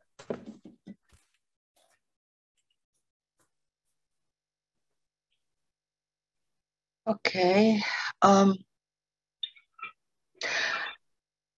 And this is a procedure thing, and it's about transparency. And I asked for and received a copy of your draft of the Board of Health water protection regulations. It was marked as not to be shared. I understand that the Water Resource Protection Task Force is not a body subject to open meeting law, but I think the more people read what's going on and understand where this is going, the more that will enhance the sense of transparency in the community. I understand that it's awkward to put out something that you don't consider perfect, but having followed other boards with this sort of problem, waiting until it's perfect and then springing something huge on the town, it does not lead to good feelings in general. And yeah, that's all I really have to say. Thank you, Ann. I know we did talk about that back in the beginning of when talking about getting the task force together. That was part of the discussion. John Round. Yes. Thank you, Becky, and thank you, Steve, for such a succinct summary to try and pull together all of the details with all of the folks. And I guess it's in excess of 20 that are involved in this, and all of the moving parts. And to try and summarize it is certainly a challenge, but you're always up to that challenge, it seems. So I know that all of my fellow select board members will look forward to the summary that you'll send out. With regard to transparency that Ann has mentioned, it's always a difficult decision as to when's the right time to put everything out there, because if you put it out too soon, there's a lot of stuff that's never going to really materialize, but everybody takes everything at face value as if it is. And if you're too late, yeah, it's looked like it's a secret type of effort. And I know that specifically with regard to this drinking water protection regulation, there's a lot of stuff in there. I don't know what's going to survive from the review of all of that.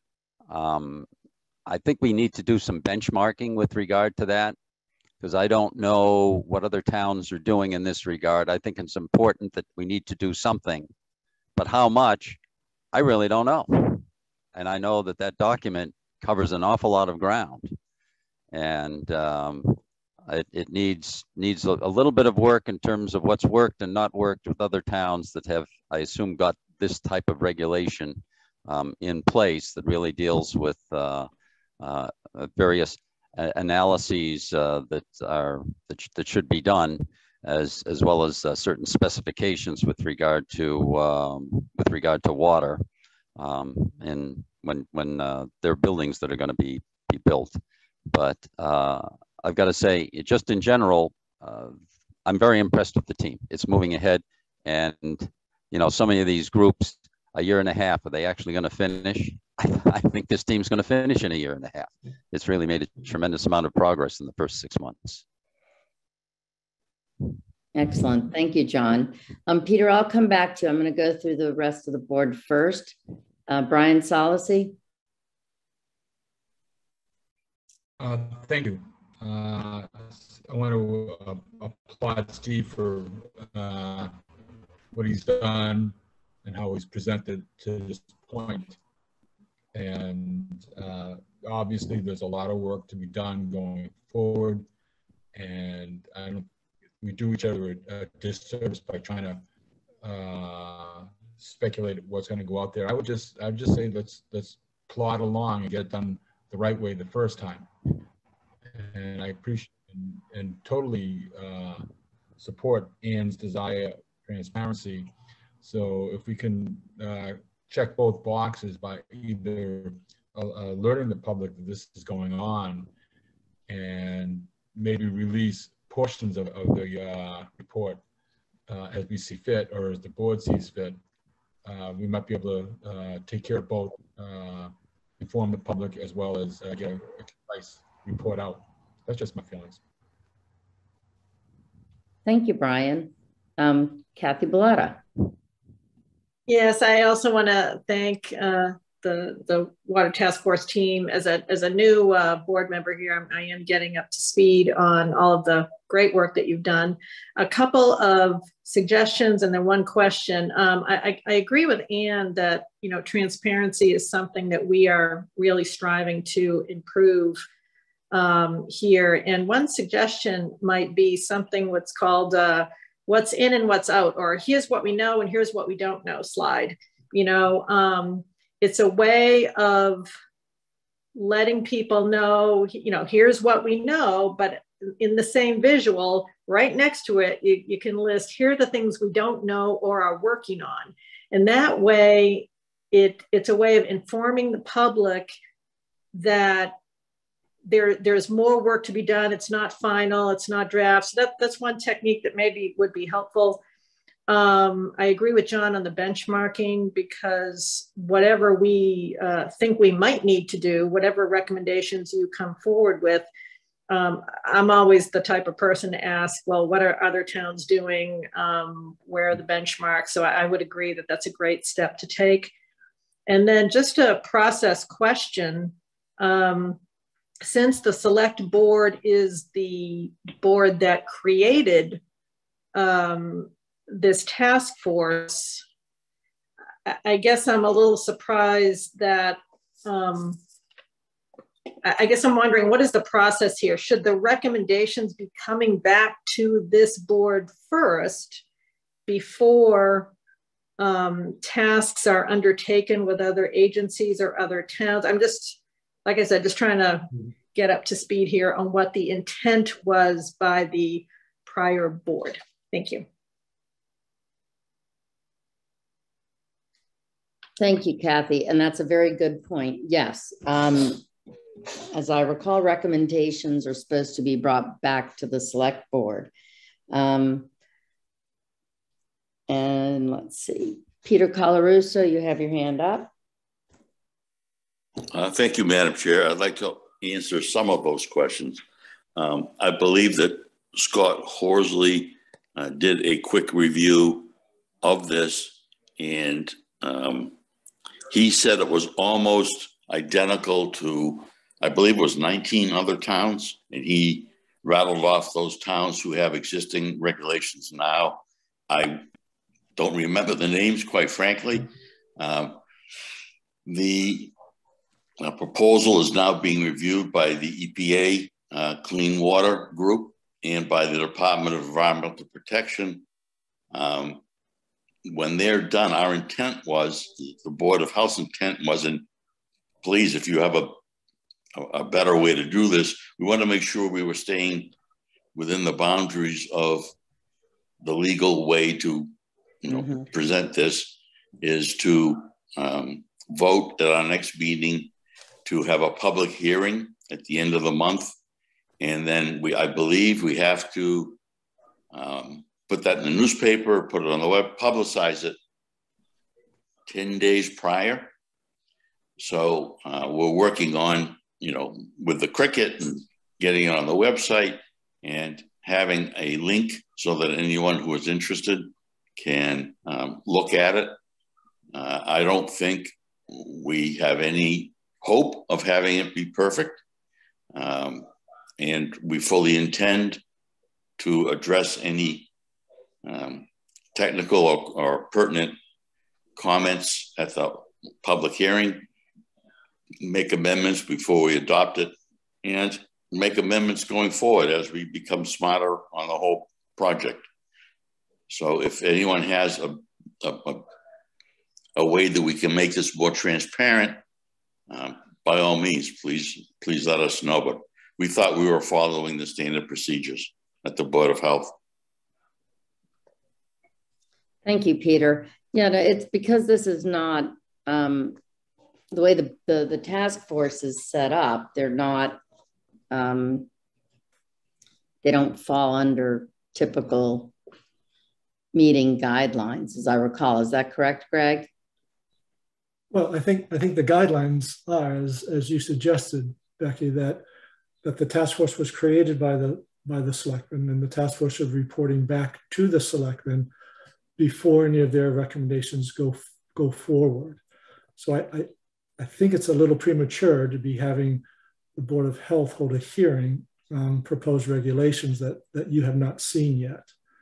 I think a more detailed presentation of that proposal from the task force to you as the select board would be the next step after the task force feels it's ready for that kind of a presentation. And then after that presentation, you have a discussion with the task force and yourselves, and saying, yes, this is something we want to advance. We'd like to. The avenue is for the Board of Health to adopt it potentially as a regulation, and that's something that then would happen. I think something of this import probably should wait for the fall. I don't think I would hold public hearings on a regulation of this nature in the summertime. I just the optics of that I would like to avoid. Right. So I think, but I don't think that has to delay things. I think that there's still work to be done. Have the task force get the regulations in a form that they're very comfortable with to share with you. Have that happen in the next month or so, and then decide if it should continue on, and then the Board of Health could gear up for its hearings. No, I completely agree with that. And back when and John and I'm sure you remember this as well, but that was the understanding when the task force was initiated. Anne, you wanted to say something? Yeah. The subject of these regulations is often included in zoning regulations, particularly zoning for the protection of water resources. And when it's presented as a zoning ordinance, it's subject to a town meeting vote. Presenting it as a regulation from the Board of Health doesn't require a town meeting vote. It requires a public hearing, and then it can be effective immediately. And when doing the comparisons with regulations in other towns, I'd like to know how many of them are Board of Health regulations and how many of them are presented as planning and zoning. Thank you. Thank you, Anne. And that's why, when the task force was set up, it was set up with the intent that they would be bringing reports back to the select board. You all have been doing just yeoman's work, a lot of it. But I think that it needs to be the original intent, where it was a group put together by the select board, falls under the select board, and the select board should be brought updates and intentions. Kathy Bellata? Yeah, just a quick suggestion, because it sounds like there's a little bit of a disconnect here somewhere. So one thing that might be helpful is if the task force, when you come back and give the select board the presentation, maybe just do a high level timeline of your entire process, what you envision, so that we can review not only what you've already done, but what you think, the next steps are to complete your work, okay? Because you've got your team set up. It can just be a high level milestone timeline. I've shared one with Greg previously, so he knows what's probably in my head right now, but it really helps with communication and helps people stay on track and keeps those expectations aligned. So just a thought. That's good. Thank you, Kathy. Peter? Yes, to answer Ian's question, I believe those 19 communities, it was entirely the Board of Health for the exact same reasons that you pointed out. So there are 19 in Massachusetts, I believe, that are already approved, and there's several more that are underway. This whole confusion is solely and 100% my fault. The Massachusetts, the Manchester Essex Conservation Trust gave this document to the Board of Health in July, before there even was a Water Resource Commission. And I looked at it, and they asked us to please adopt it. And I looked at it, and I knew that while we have very, very smart people, present company excluded, on the board, this was technology that we were not familiar with. So we were kind of hemming and hawing, how do we get help on this? At that time, Steve had called me. He says, hey, I'm going to try to put together a committee on clean water. Would you be interested in participating? So I said, sure. And at that time, I asked the Board of Health to table voting on the proposal, and we could get some free expert advice. So that's how this kind of intermingled. So the whole thing was being considered long before the freshwater committee here was even formed. And that's where the confusion, I think, came in as far as, reporting and so forth.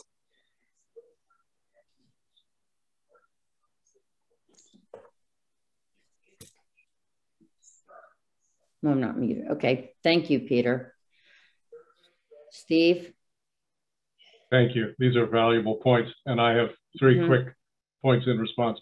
First is, I am happy, and I'm sure there are other task force members who would be happy to give regular updates, to include you in the work plans, anything else you want to see. We have no interest in being untransparent or secretive.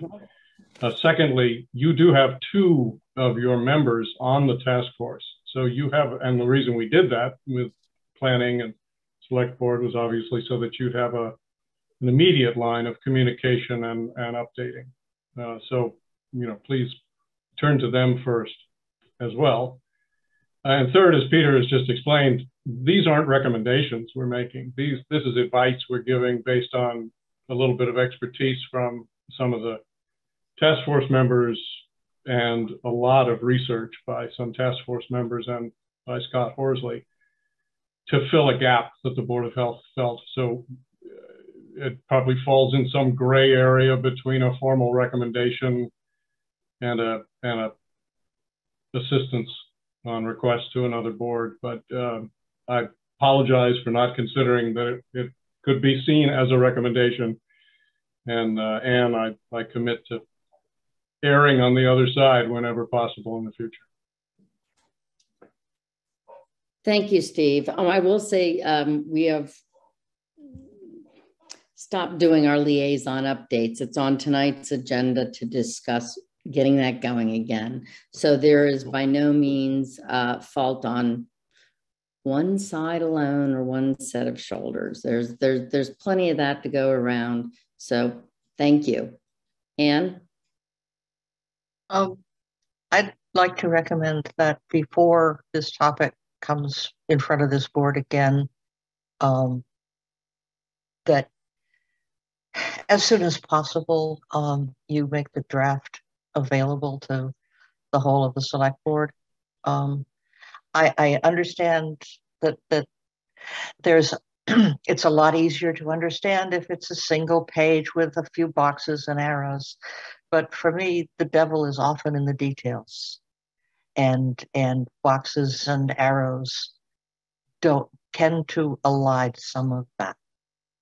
Thank you. But so my recommendation is that as soon as possible, you get the full document to every member of the Board of Selectmen, and anyone else that you think has a reasonable expectation of understanding this, which might include, say, the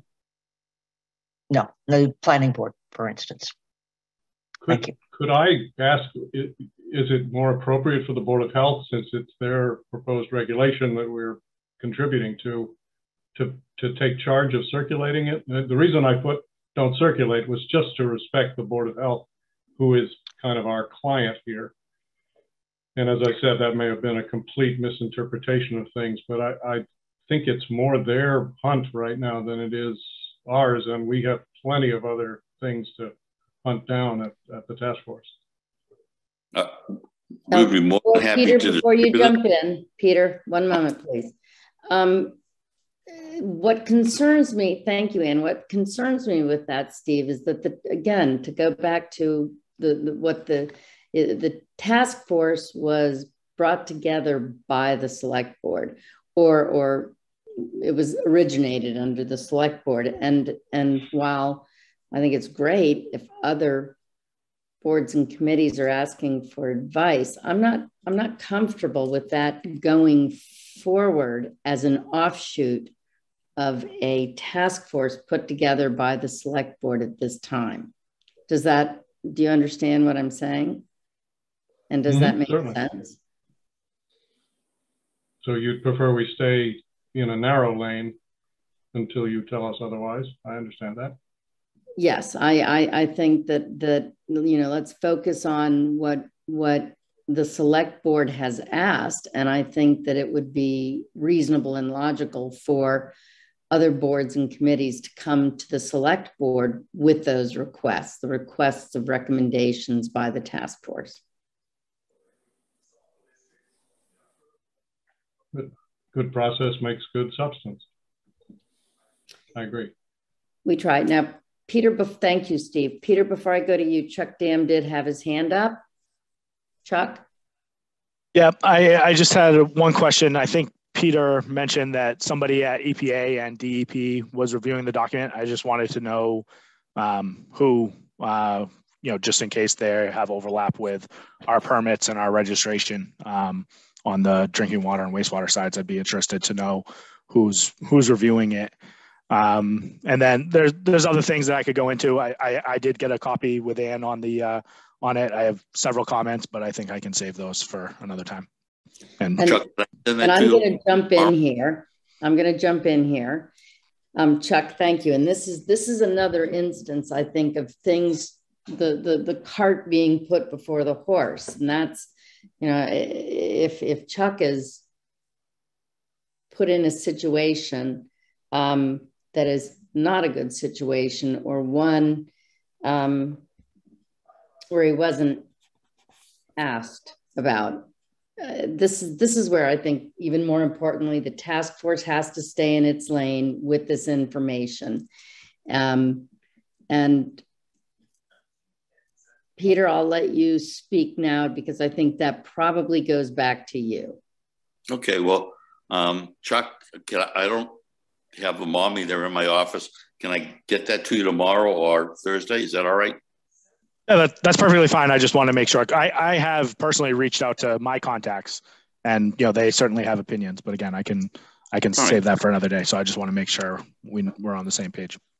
All right. And second is Chuck was on the committee and made comments all along, and will certainly honor any other comments and suggestions he may have.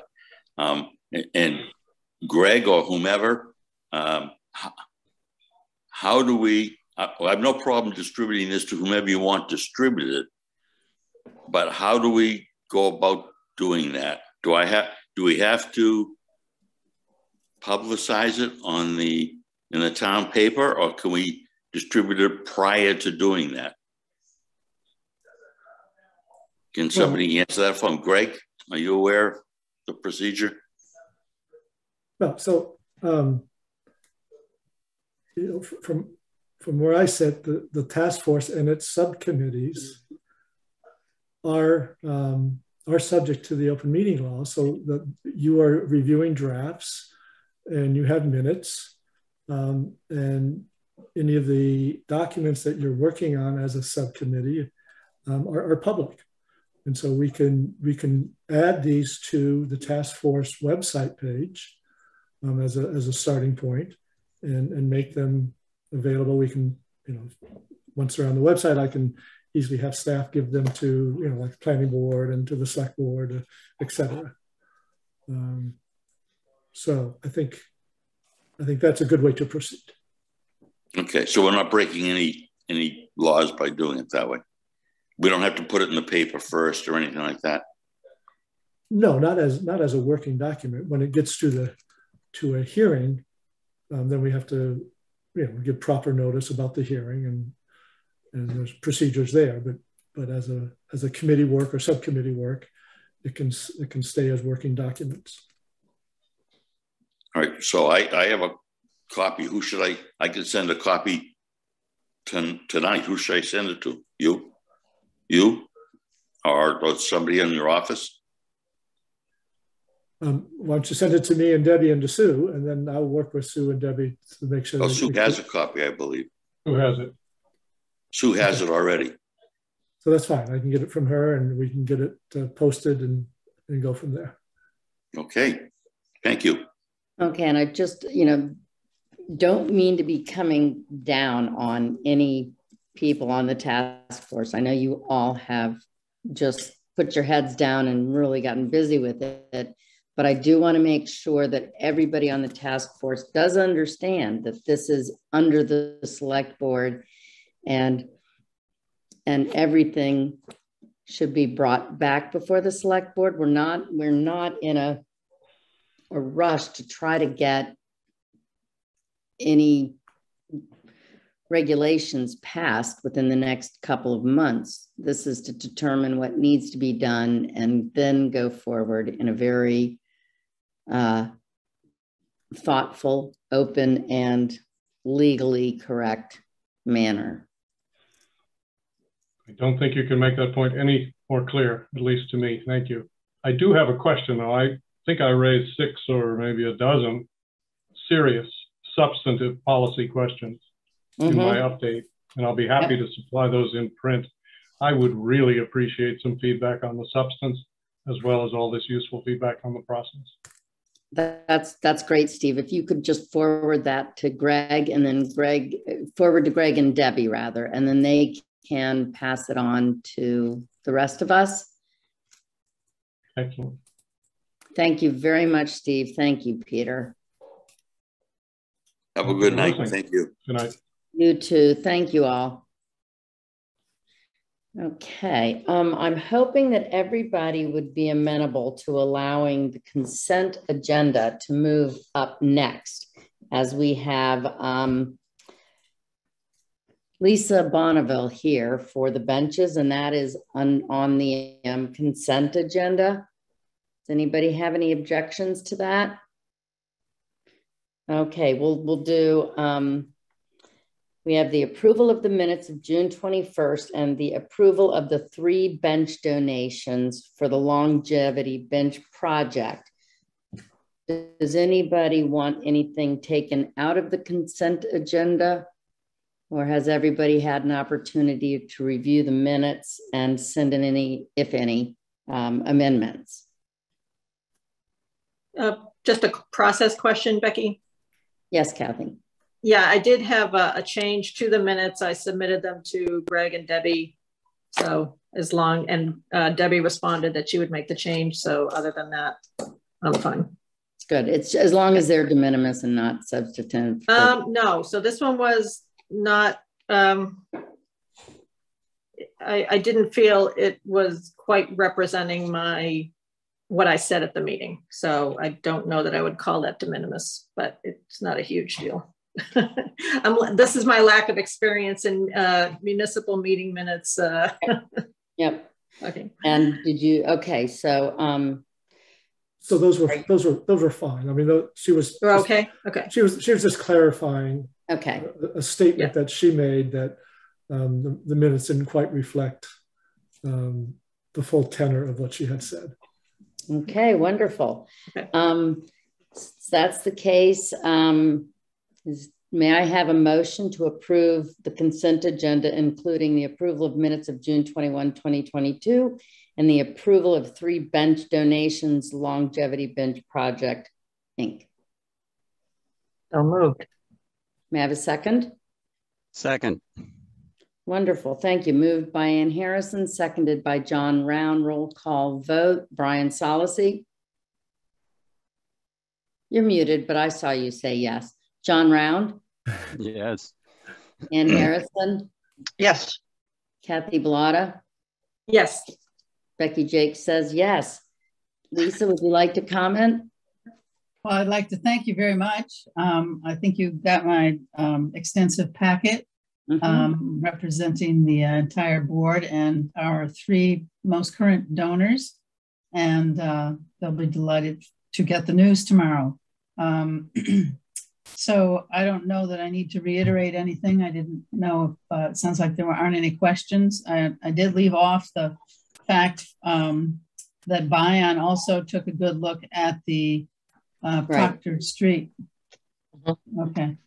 Oh, that was in there. I saw yes. Bion. Okay. Well, if no one has any questions, then I just thank you very much. Before you leave, Ann Harrison has her hand up. Okay. The thanks are going in the wrong direction. Oh. We should thank you for the effort that you're putting into improving the lives of everyone who walks in Manchester. The benches are very attractive and well placed, and I can't imagine how much work you have put into it. Thank you. Thank you very much. And they are just, it's such a welcoming visual for the town. It just speaks to community. Thank you, Lisa. Very good. Thank you so much. Appreciate it. Okay, so next on the agenda, we have board policies, next steps. And what we meant, Brian and Kathy, prior to your coming onto the board, Anne and Eli, mostly Anne, were very laboriously slogging through board policies that desperately needed updates. And we'd been making our way through that in meetings, regular meetings, but it seems that we might do better, and just want to pull the board on this, if we were to possibly do a Thursday or evening meeting or something, some evening where we just we say we're going to do an hour and leave it at that, something along those lines. Thoughts? If I can give a little more background. Please do. When I guess I've been on the board for 6 or 7 months, a question came up about how to prorate water bills in the case of someone who's had a water leak. And Eli said, oh, there's a policy on that. And there's a what? And The policy manual was found. It was in hard copy. And it had 36 different policies starting in 1979. There are 36 named policies. There are another half dozen that were just sort of shoved in and don't have names and numbers. So that has been digitized. And we've started going over from the oldest to the newest. Many of the policies should be personnel policies. They predate the position of town administrator and don't reflect the way the town should be run now. Some just aren't followed.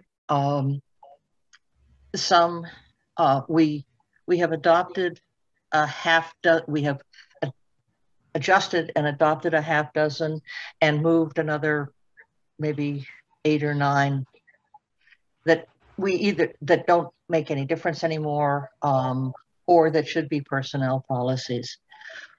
What we are currently considering are policies on the use of the town flagpoles, policies on appointments. That turns out to have our current policy says that people will not serve more than 2 3-year terms on and various numbers of shorter terms on boards, which turns out we've not been following, and we would lose a lot of very valuable people if we were to enforce it. There's a policy on paid position appointments that's paid position openings that's a little bizarre. And another on pre-placement physicals and unlawful possession and use and sale of drugs and alcohol. So I will get those that are under consideration to you. I will get the full packet, which is large and boring, but we'll show you where we and a separate list of the policies that we have approved. I thought it would be better to explain how we got here before I sent you this massive amount of text with, what, other things, yes, there are also policies that we don't have. It's hard to believe. We don't have a policy on sewer connections. We don't have a policy on election signs in public places. We don't have, apparently there's a need for a policy on storage of materials. So I suggest that we take up a mix of the ones that we've been considering and a couple of new ones and try to get this. My goal in starting this is to reduce the policies, the length of the individual policies and the number of policies to something that can be handed to newly elected selectmen, newly hired department heads, with the expectation that they will be read rather than filed. So that's what that was about. Thank you. Thank you, Anne. And just to let Brian and Kathy know that if you don't have any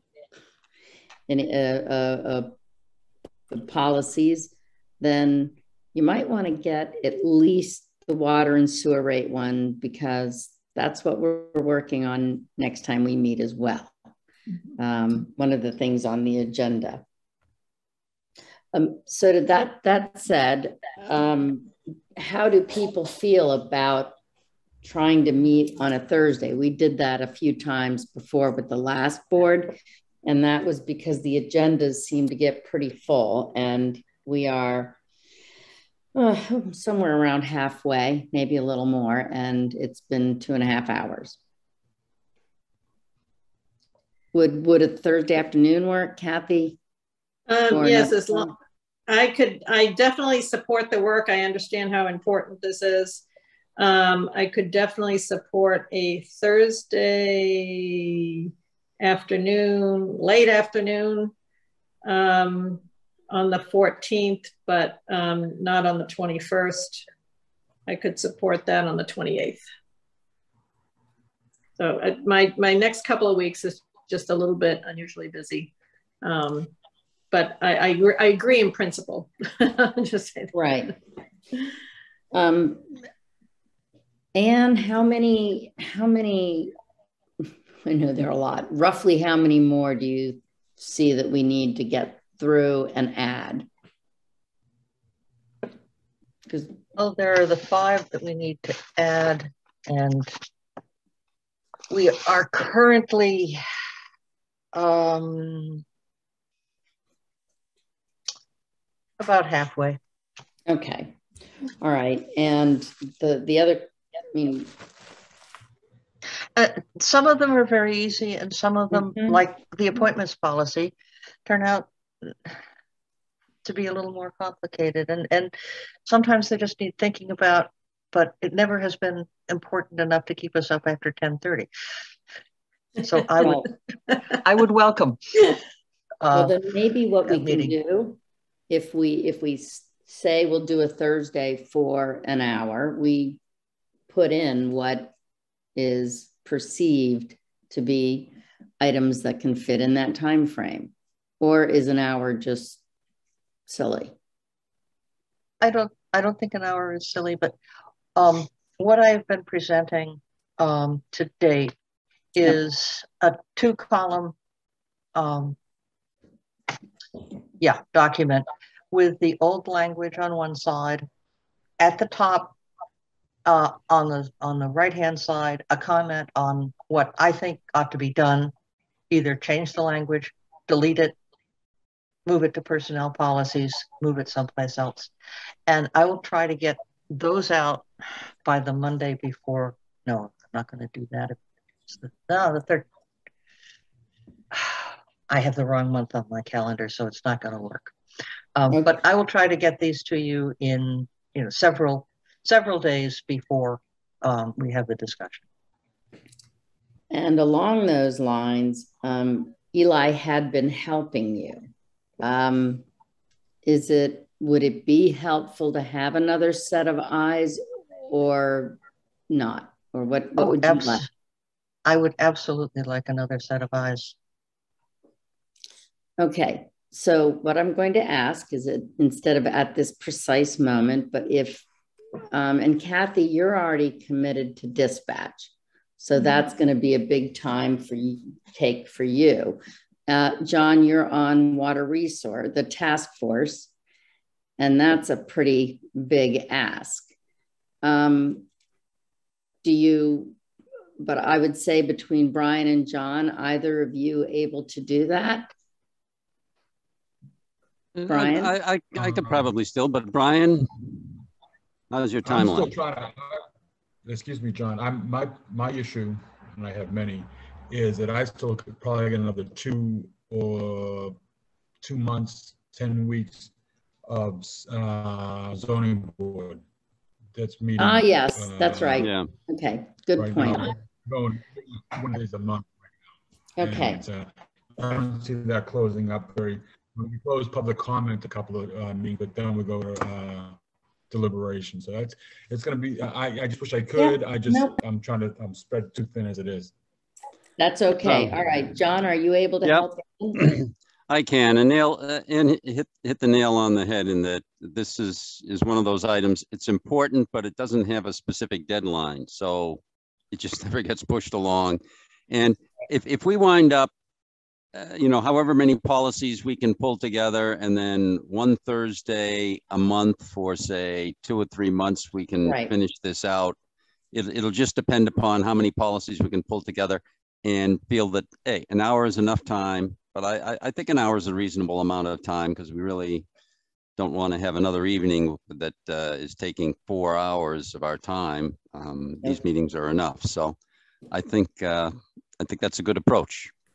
And I don't know, do we want to set a Thursday right now or wait until some emails get exchanged?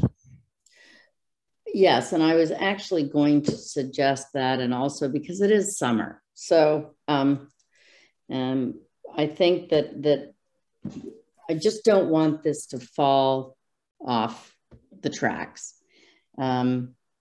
So maybe if you and Ann, John and Ann, you two talk about when would be good for you all to meet, that would be where we jump off for dates to follow up on that. Sure. That way you all are meeting when it works best for you. If I could, we may save ourselves a phone call. The 13th would be a great deal better for me than later in the month. A Wednesday? I'm sorry, the 14th. The 14th. So are you saying you'd like us to go ahead and have a meeting set for the 14th? If that would be improved by domestic tranquility. Okay. All right. Well, why don't we do this? John and Ann, you talk about when you can get together, and if everybody would email me independently, but CC Greg and Debbie, your choice of a Thursday for July and a Thursday for August. And if we could try, is 5:30 too early for people if we did a 5:30 to 6:30? Okay, well, go ahead and email me if you think those date works. That we can do something in those time frames, and we can get to go back through Greg and Debbie on that. Yep. Sound good? Yep. Okay, good. Next on the agenda is liaisons. And for Brian and Kathy, this is something we used to do, and we kind of divvied up liaisons somewhat in the beginning. And what we used to do is briefly just have a synopsis, essentially, of whatever you are, whatever boards or committees you're listening to make sure that the board has an overview of what's most important at the meeting you attend. So I would like to reinstate that, and starting with the next meeting, the June 18th meeting. Again, it's not a long thing. It's just an overview of what your board or committee is working on at that time. Greg, do you have a copy of the liaisons? Who's got what? If not, I can go back and find it, but. Yeah, I don't have it with me right now, but I've got it in my notes. Okay, if you would at some point, just send those out again to make sure everybody knows who's on what. Yep. That would be helpful. Okay. Did I make that clear, or does somebody need more information on the liaison updates? Okay, great. Next up, we have contract approvals. Starting with Chief of Police. And everybody had an opportunity to go over those, correct? Mm-hmm. All right. I guess, Greg, do you want to tee this one up? Sure. So Todd's first 3 years have come to a close. And so a new contract is needed to have him continue on. He is very willing to continue.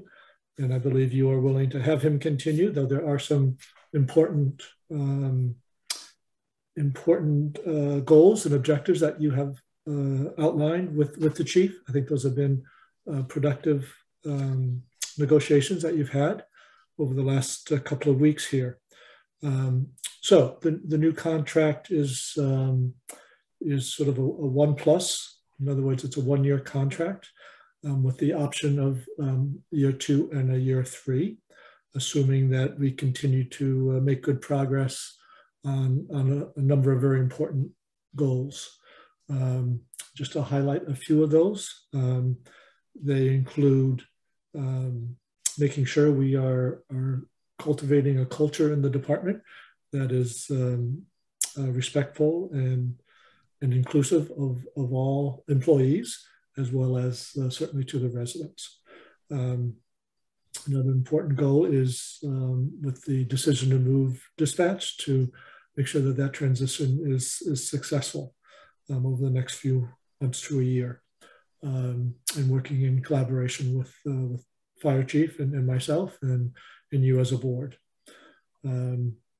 Other items include making sure that we are training not only our leaders, but our rank and file on important measures in policing with an emphasis on community policing, and making sure that it is a philosophy that all of our officers follow and incorporate in their everyday duties and interactions with the public and with each other.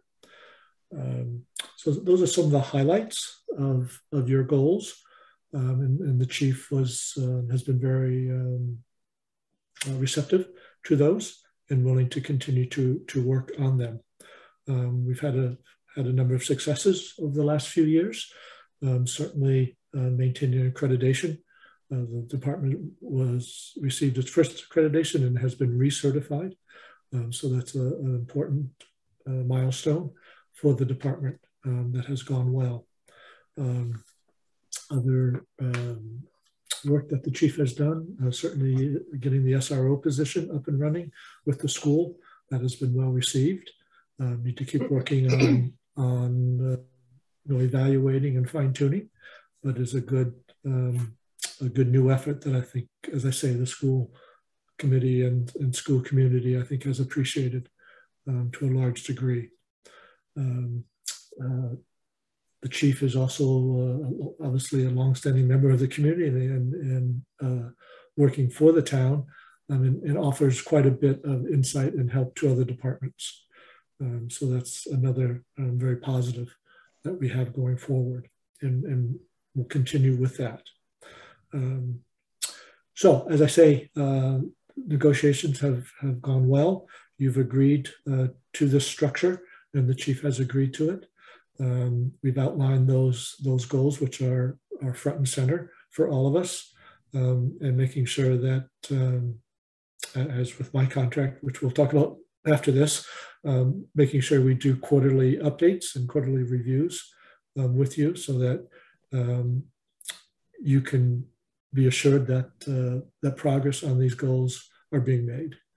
And again, I think that's an important factor, and shows support on your part, and helps us as department heads, as so to speak.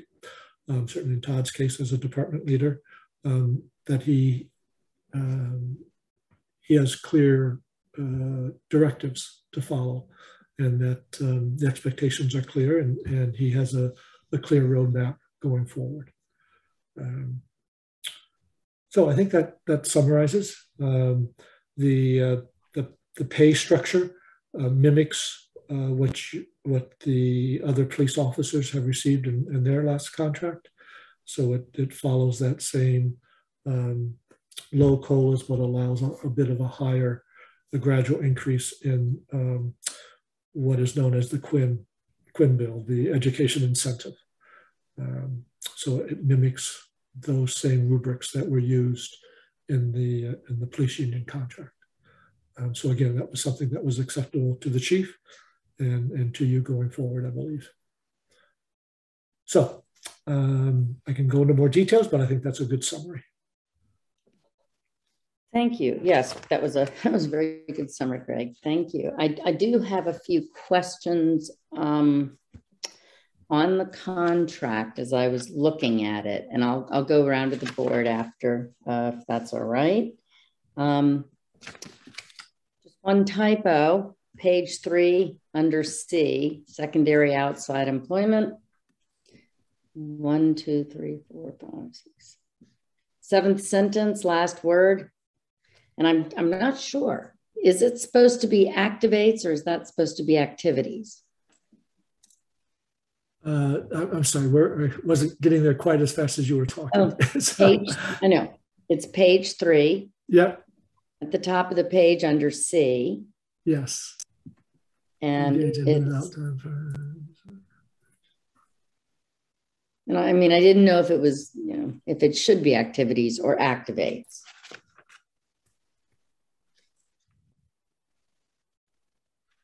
It's the 7th sentence down. Which last outside word. employment activities. No, it should be activities. Okay. Yep. Well, yep. Sometimes legal terms do it a little different, and I can't pretend to know that. Yep. No, that should be activities. Good catch. Okay. Then on page 4, number 5, and it talks about calendar year.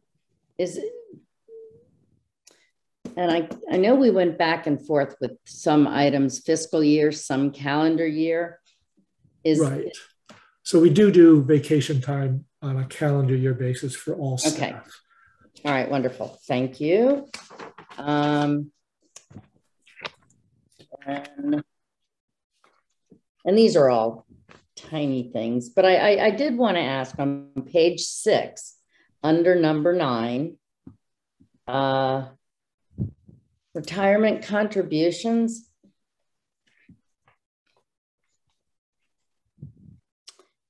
In terms of availability of vehicle, what does that mean? Contributions as it resulting from the availability and use of such.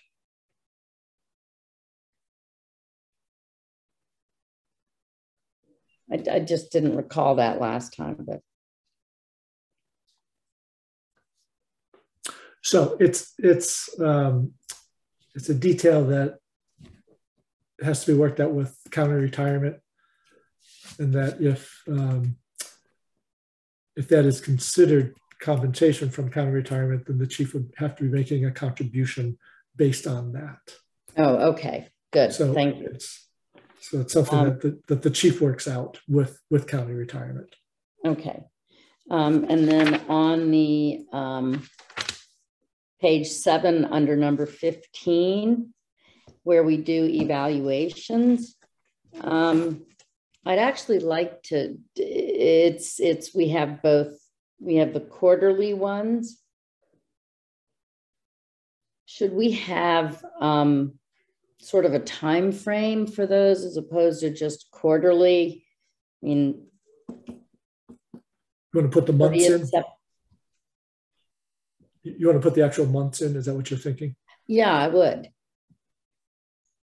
So I mean that's fine. But that's what I thought, but I don't know what the rest of the board would think of that. I just want to make sure that we have, it just doesn't go by. Right. So I was making the assumption that with the July start, it's every 3 months. Right. So could we just put in there then September 22, December 22, and March 23? Yeah, that's fine. Okay. I just think if we have clear dates. Okay, that's it for me. So why don't we go to Brian? Any comments on that? No, I think we discussed it. I think we covered everything. Obviously, the legalese has been run by legal, so I'm good with it. Okay, thank you. Kathy? I have nothing further to add. Excellent. Anne? Neither do I. John Round? One item, page 1, duties, the first line. You put in the acronym MPD. You never define it above. It's never used again. Okay. I think you ought to just say police department, because I think it's obviously Manchester Police Department. Just say police department. Yeah. Well done, John. Okay. Then I suppose we need a motion to ratify the new contract for the Chief of Police, Todd J. Fitzgerald, for 1 year. And do we put the dates on that, Greg? It would be July 1. Right, correct.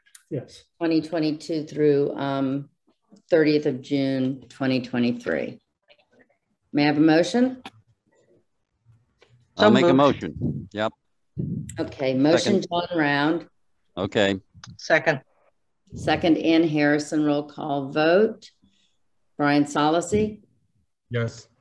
Kathy Bellata. Yes. John Round. Yes. Ann Harrison. Yes. Becky Jakes votes yes. Thank you, Chief Fitzgerald. I know the chief is here. I don't know if the chief would like to make a comment or two, but. No, I'm here. Sorry, my camera's not working. I'm at home, but yeah, thanks for the conversation the other day and over the last couple of weeks. And I appreciate your time. I look forward to moving forward. Excellent. As Great. do we. See you around town. See you later. Yeah. Thank you. Thank you. Okay. Now we have Greg Fetterspiel contract. And do you want to tee this up, Greg, or do you want me just to go through this, or? Either way, I'm happy to give a quick summary if that would be helpful. Yes, please. For anybody in the audience. Sure. So I've had the honor to serve the town for the last 9 years, and I would welcome the opportunity to continue for another 3-year contract. So I welcome that opportunity and appreciate it. This proposed contract for the next 3 years is very similar to the existing contract. The main changes are it provides for quarterly reviews, like we just talked about with the chief, and we can put in the dates as well on that. It allows for the full 3 years. The last one was a 2+1, and this calls for sort of standard COLAs, but it does have a provision in there that if inflation factors continue to push, and if the majority of union contracts has a higher COLA in years 2 and 3, then that would give us an opportunity to revisit my COLAs. So other than that, it's like I say, very similar to my existing contract, except for those few changes that I just outlined. And I would be honored if you were inclined to ratify this for this evening. Thank you, Greg.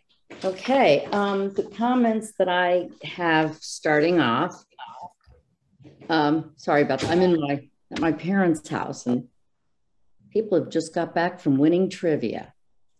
Anyway, so the very first thing I saw in the very beginning, this agreement, is the date. It says 24th of June, 2019. Oh, yeah, I missed that one. Okay, yes. So, nope, that was it. And then when you go page 3 under number 5, salary, originally there was A, B, and C. And wait a minute, nope, I jumped the gun. Sorry, 1, 2, 3. Page 3, number 8, under vacation, sick, and other leave. So I consolidated those two. So instead of just separating out sick time, I just said everything follows the handbook. Okay, that's what I was wondering, because it seemed like you were getting shortchanged on something there. No, I just consolidated. It seemed simpler just to reference the handbook. Well, that's what I was wondering, because it didn't actually state it. I saw the reference, but it didn't state exactly what the previous B had been. But in terms of vacation, sick leave, where is that documented? Is that? So the contract says, the 4 weeks of vacation, and then all other leave is per the employee handbook. Okay. Then in terms of number 13 and mileage reimbursement, it said reimbursement for expenses should be submitted to the chairman of the select board. Is there any specific time when that gets submitted, or is that just so as used? Yeah, it used to say at the end of each month, which we have not been following. I typically do it at the end of the year. If you want to do it twice a year, that's fine, but once a month seemed unnecessary. It does, but I do think it should be in there specified, whether it's biannually or annually. Yeah, why don't we say at least annually? At least annually, that works. And that's it for me. It really wasn't anything big, so thank you. Let's start with Kathy Bellata. Nothing further from me. Excellent. John Round.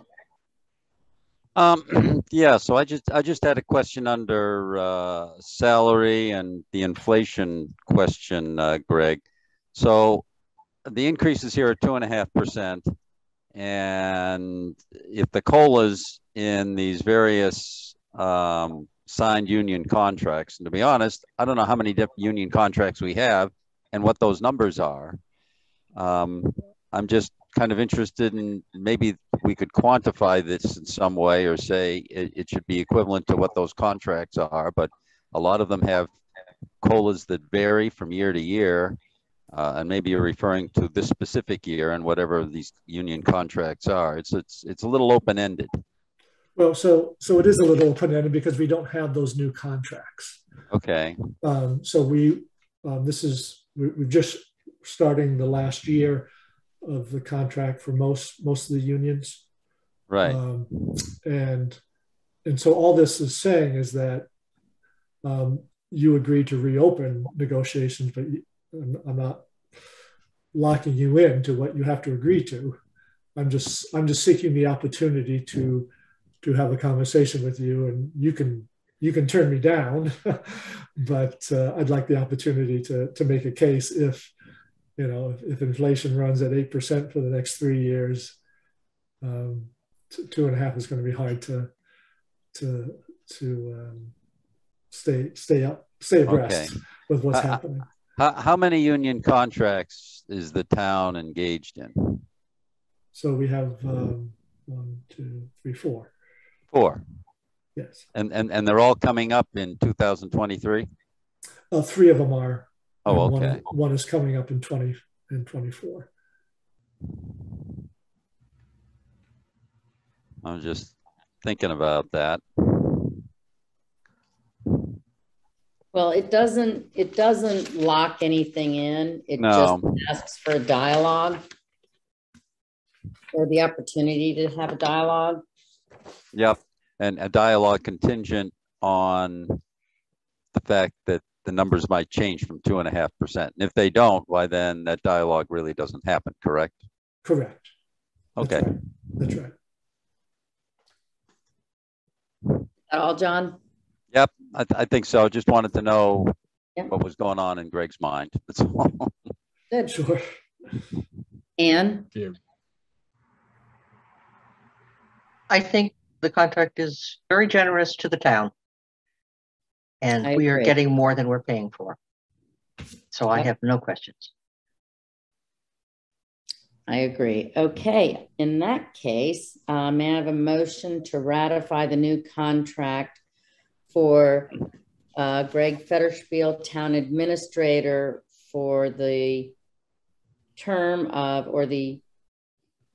term July 1, 2022 until June 30th, 2025. So moved. Thank you. May I have a second? Second. Moved by John Round, seconded by Ann Harrison. John Round? Yes. Brian Solacey? Yes. Kathy Bellata? Yes. Ann Harrison? Yes. And Becky Jakes says yes with great thanks to Greg. Greg, did you want to say anything? Well, thank you very much. I appreciate again the opportunity to keep plugging away here, and we'll keep trying to move the ball forward.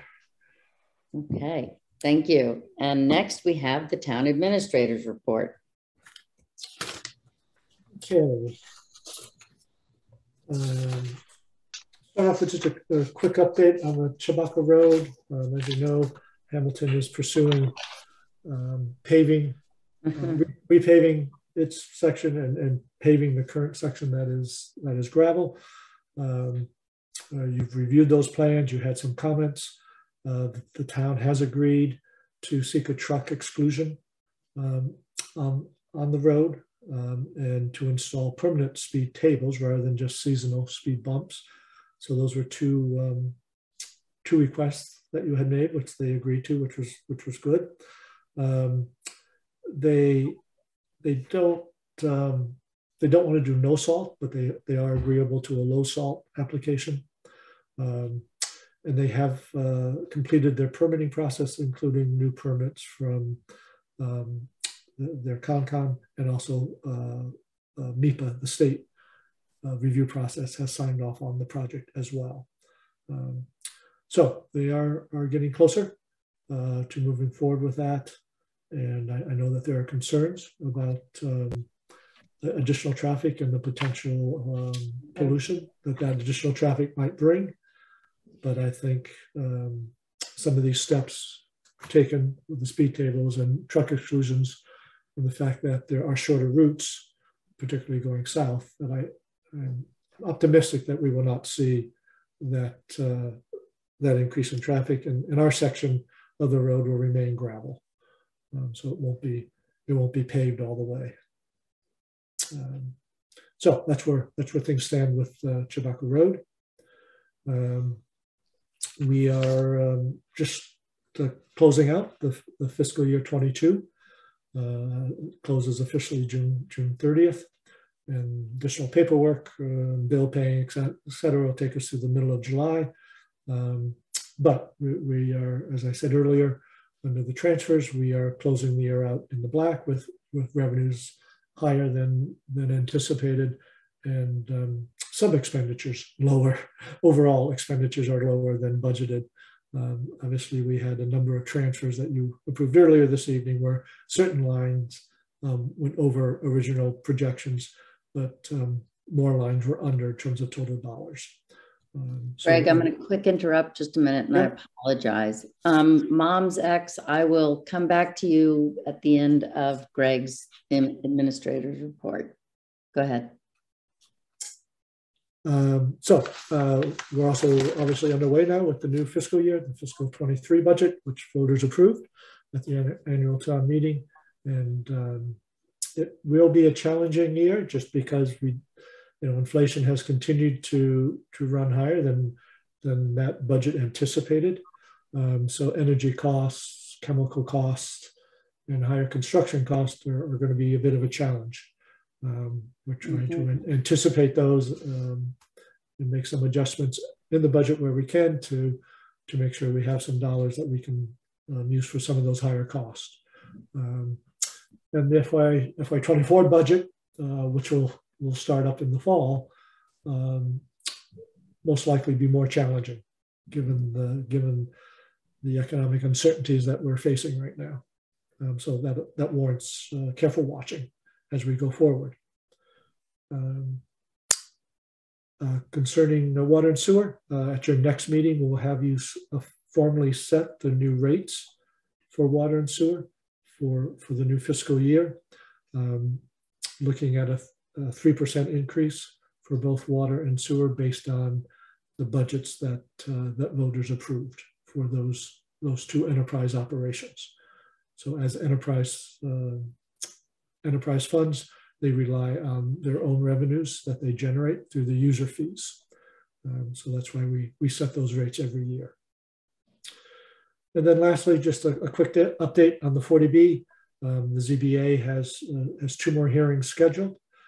So assuming that they wrap up at the end of July, then once they close the public portion of the hearing, They will then enter into a deliberative phase. They have 40 days to render their decision.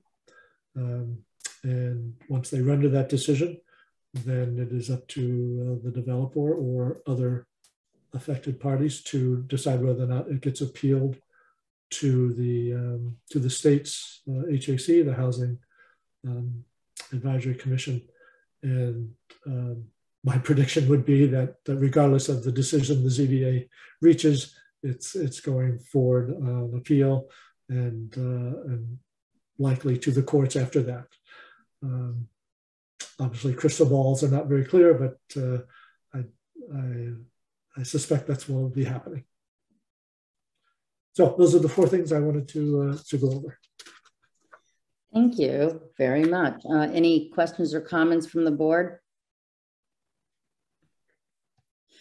Okay, Mom's X, I just need to confirm that what you wish to say or ask pertains to our town administrator's report, because the time for comments on non-agenda items was upon the opening of the meeting.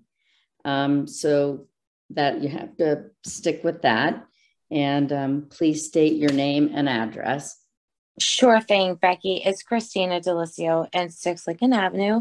So I just wanted to clarify on the Tobacco Road. So at the last couple meetings, we talked about the appearance of maybe appealing the Hamilton's Concom's decision. So I just wanted to, as commissioners of the Water Commission, so could you speak to your position of why you have not appealed that decision, and what your position is of why you're not appealing, or have you appealed the decision of the Hamilton Concom? Thank you. Thank you, Christine. And did you say, yes, you did state your address. Okay, thank you. Greg, do you want to respond to that? So I think that, your last session, you talked about that possibility. There was no decision to go forward with an appeal. You asked for some of those additional stipulations for the project, the truck exclusion, trying to slow traffic down. It asked for no salt. They agreed to low salt. So I think with those, my sense is that you were as comfortable as you could be with the project, and that appealing to the state, the locals, the state has a pretty high deference to state review, and I mean local review, unless there was some large error in that review, and usually the local regs are more stringent than the state regs. That doesn't mean you could not appeal, but I'm not sure it would result in a more restrictive permit. And to just kind of go on along with that, given that the town did come to us with an option, and it was voted down in town meeting, I think that we would be looked upon even more unfavorably. That's my perspective. Anybody else on the board want to speak to that?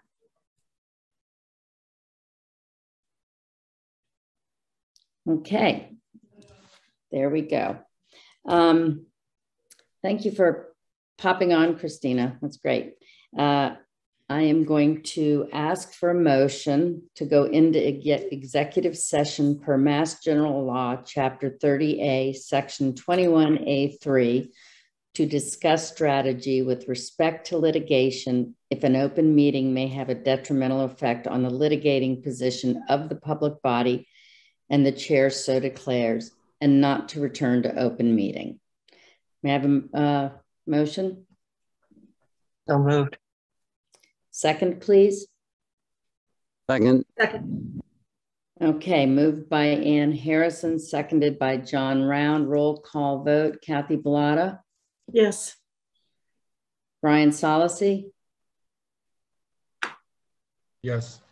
John Round. Yes. Ann Harrison. Yes. Becky Jakes, whomever I am, says yes as well. So thank you very much. Debbie, have a good night. And JB, if you would sign out, that would be wonderful. All right.